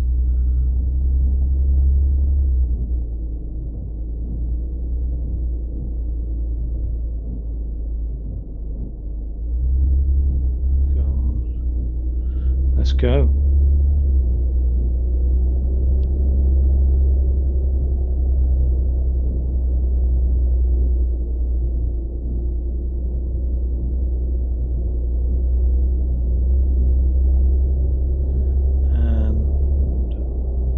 Slap this one in the same place as the other one, I presume, if the other one's disappeared.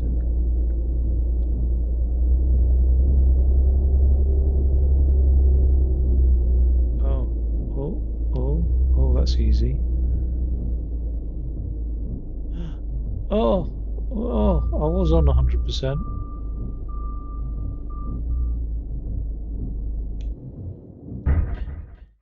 Okay. You shall make a good first impression. Come back later if you're up for some more work. Will do. Okay, sweet. So I've unlocked Iona and give me that achievement. Shit. Where is it? What's that? Find more players. Can you actually can you multiplayer add people to it? No, nobody's posted it. I don't think it is a multiplayer game. Oh, is that it? I mean, I've been unlocking gamer score left, right, and centre. I've only got 10 out of 30 achievements, 360 out of 1250. There's loads to go. Anyway, let's get this parked up. And I don't think there's anything in the area to explore really, but I could buy that garage. That could be very handy. What's my fuel's okay, my sleep's all right. Let's go round and buy garage. I think we deserve it basically.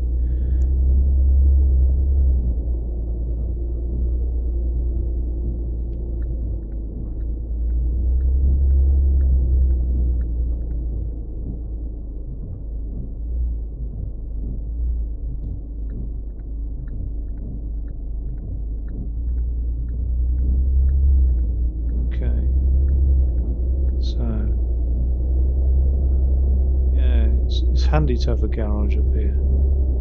You never know. Oh, flat out on the brakes there. That's crazy. I'm going to buy this garage and then I'm going to get my brakes sorted out.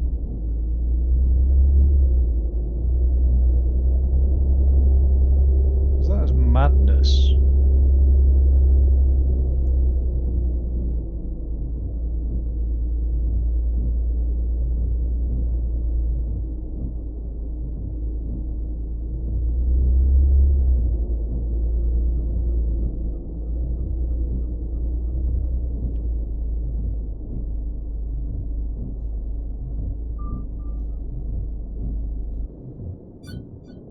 I want to purchase it for 20,000 big ones. Yes, please. Now, that puts me down to 14 grand. I've got all these trucks as well.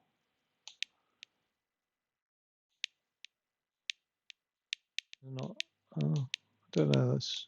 They all look the same. Oh, that must be a Renault. Is it a Renault? No. Don't know. Don't know what that is. I wouldn't bother with a day cab. Might as well just. Yeah, no, that's pointless. Oh, that's a MAN. No, I don't know actually if it is. MAN, but.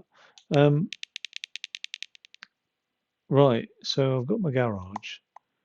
Let's repair that.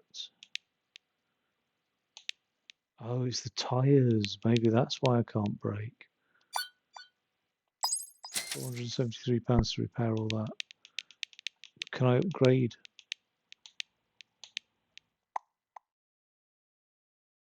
Fenders. Oh, is that just bodywork? Oh, it's bullshit then if it is. I can actually upgrade the mirrors, can I, as well? I don't bother about bloody mirrors.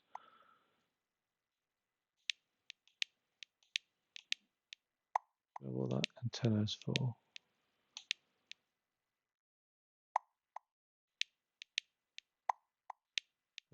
That must be to do with fuel efficiency. So where, like the most fundamental thing, I've upgraded the engine.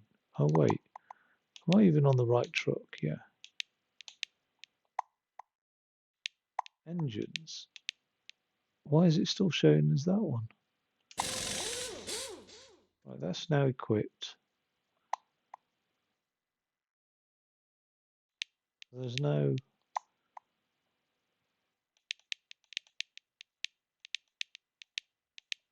I've got the air horn equipped. I don't think that does any difference really. So that's it then. Is there anything in the cabin I can do? I've got the long distance cabin on there. Yeah, so why can't I do brakes or anything like that then? That's bullshit.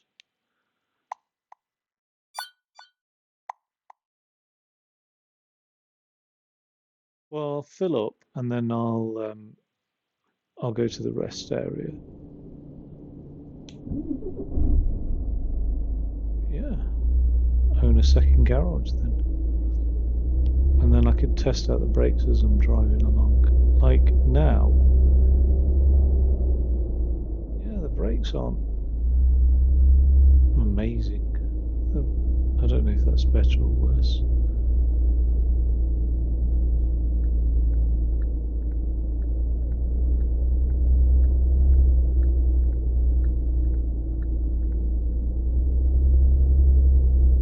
Get some fuel.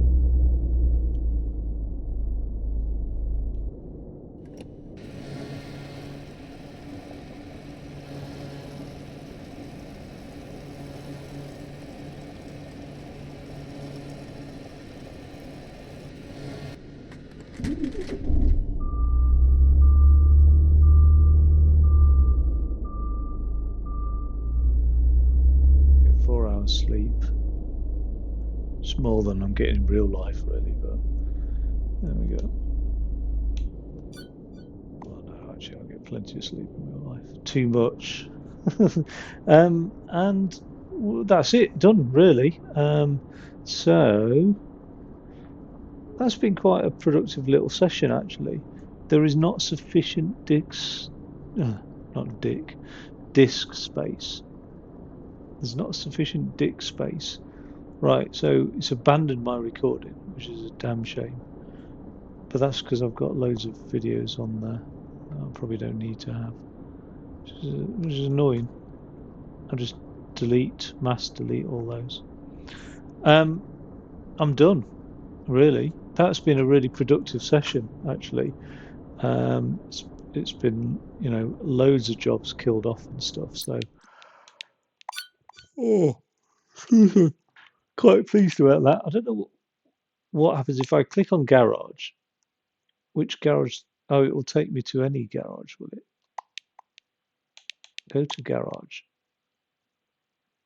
and then can I just transport myself across the map?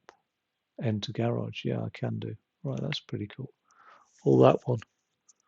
Oh, have I bought that one? I must have done that. I didn't realise. That one, that one, that one. Okay, cool. I really can't remember buying that garage. So I bought a third garage there.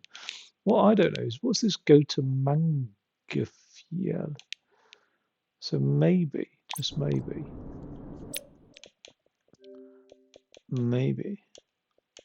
there is some DLC to be had, which goes against my non-DLC buying principle. But you know what?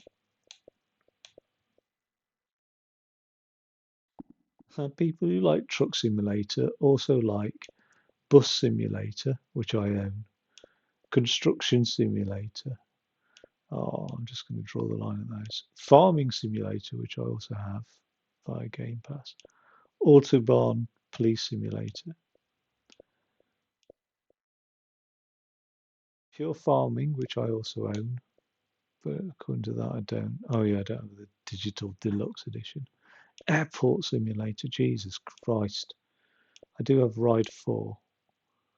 Car Mechanic Simulator. What's the most sad bastard simulator you could possibly have on Xbox? I mean, that's pretty bad, isn't it? Tourist Bus Simulator. Fuck. There's got to be something really sad out there. But anyway, I don't know what that Mangifel is. And I won't mind finding out about that because this map seems quite small, actually.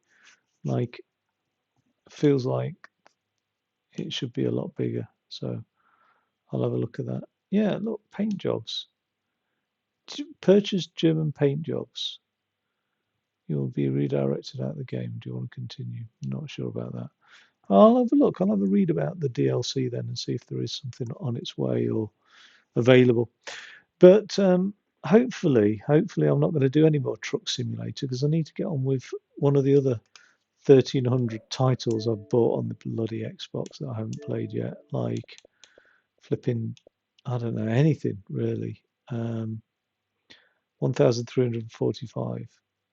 Oh no, I've bought 974. So that must mean there's another 400 on Game Pass or something like that.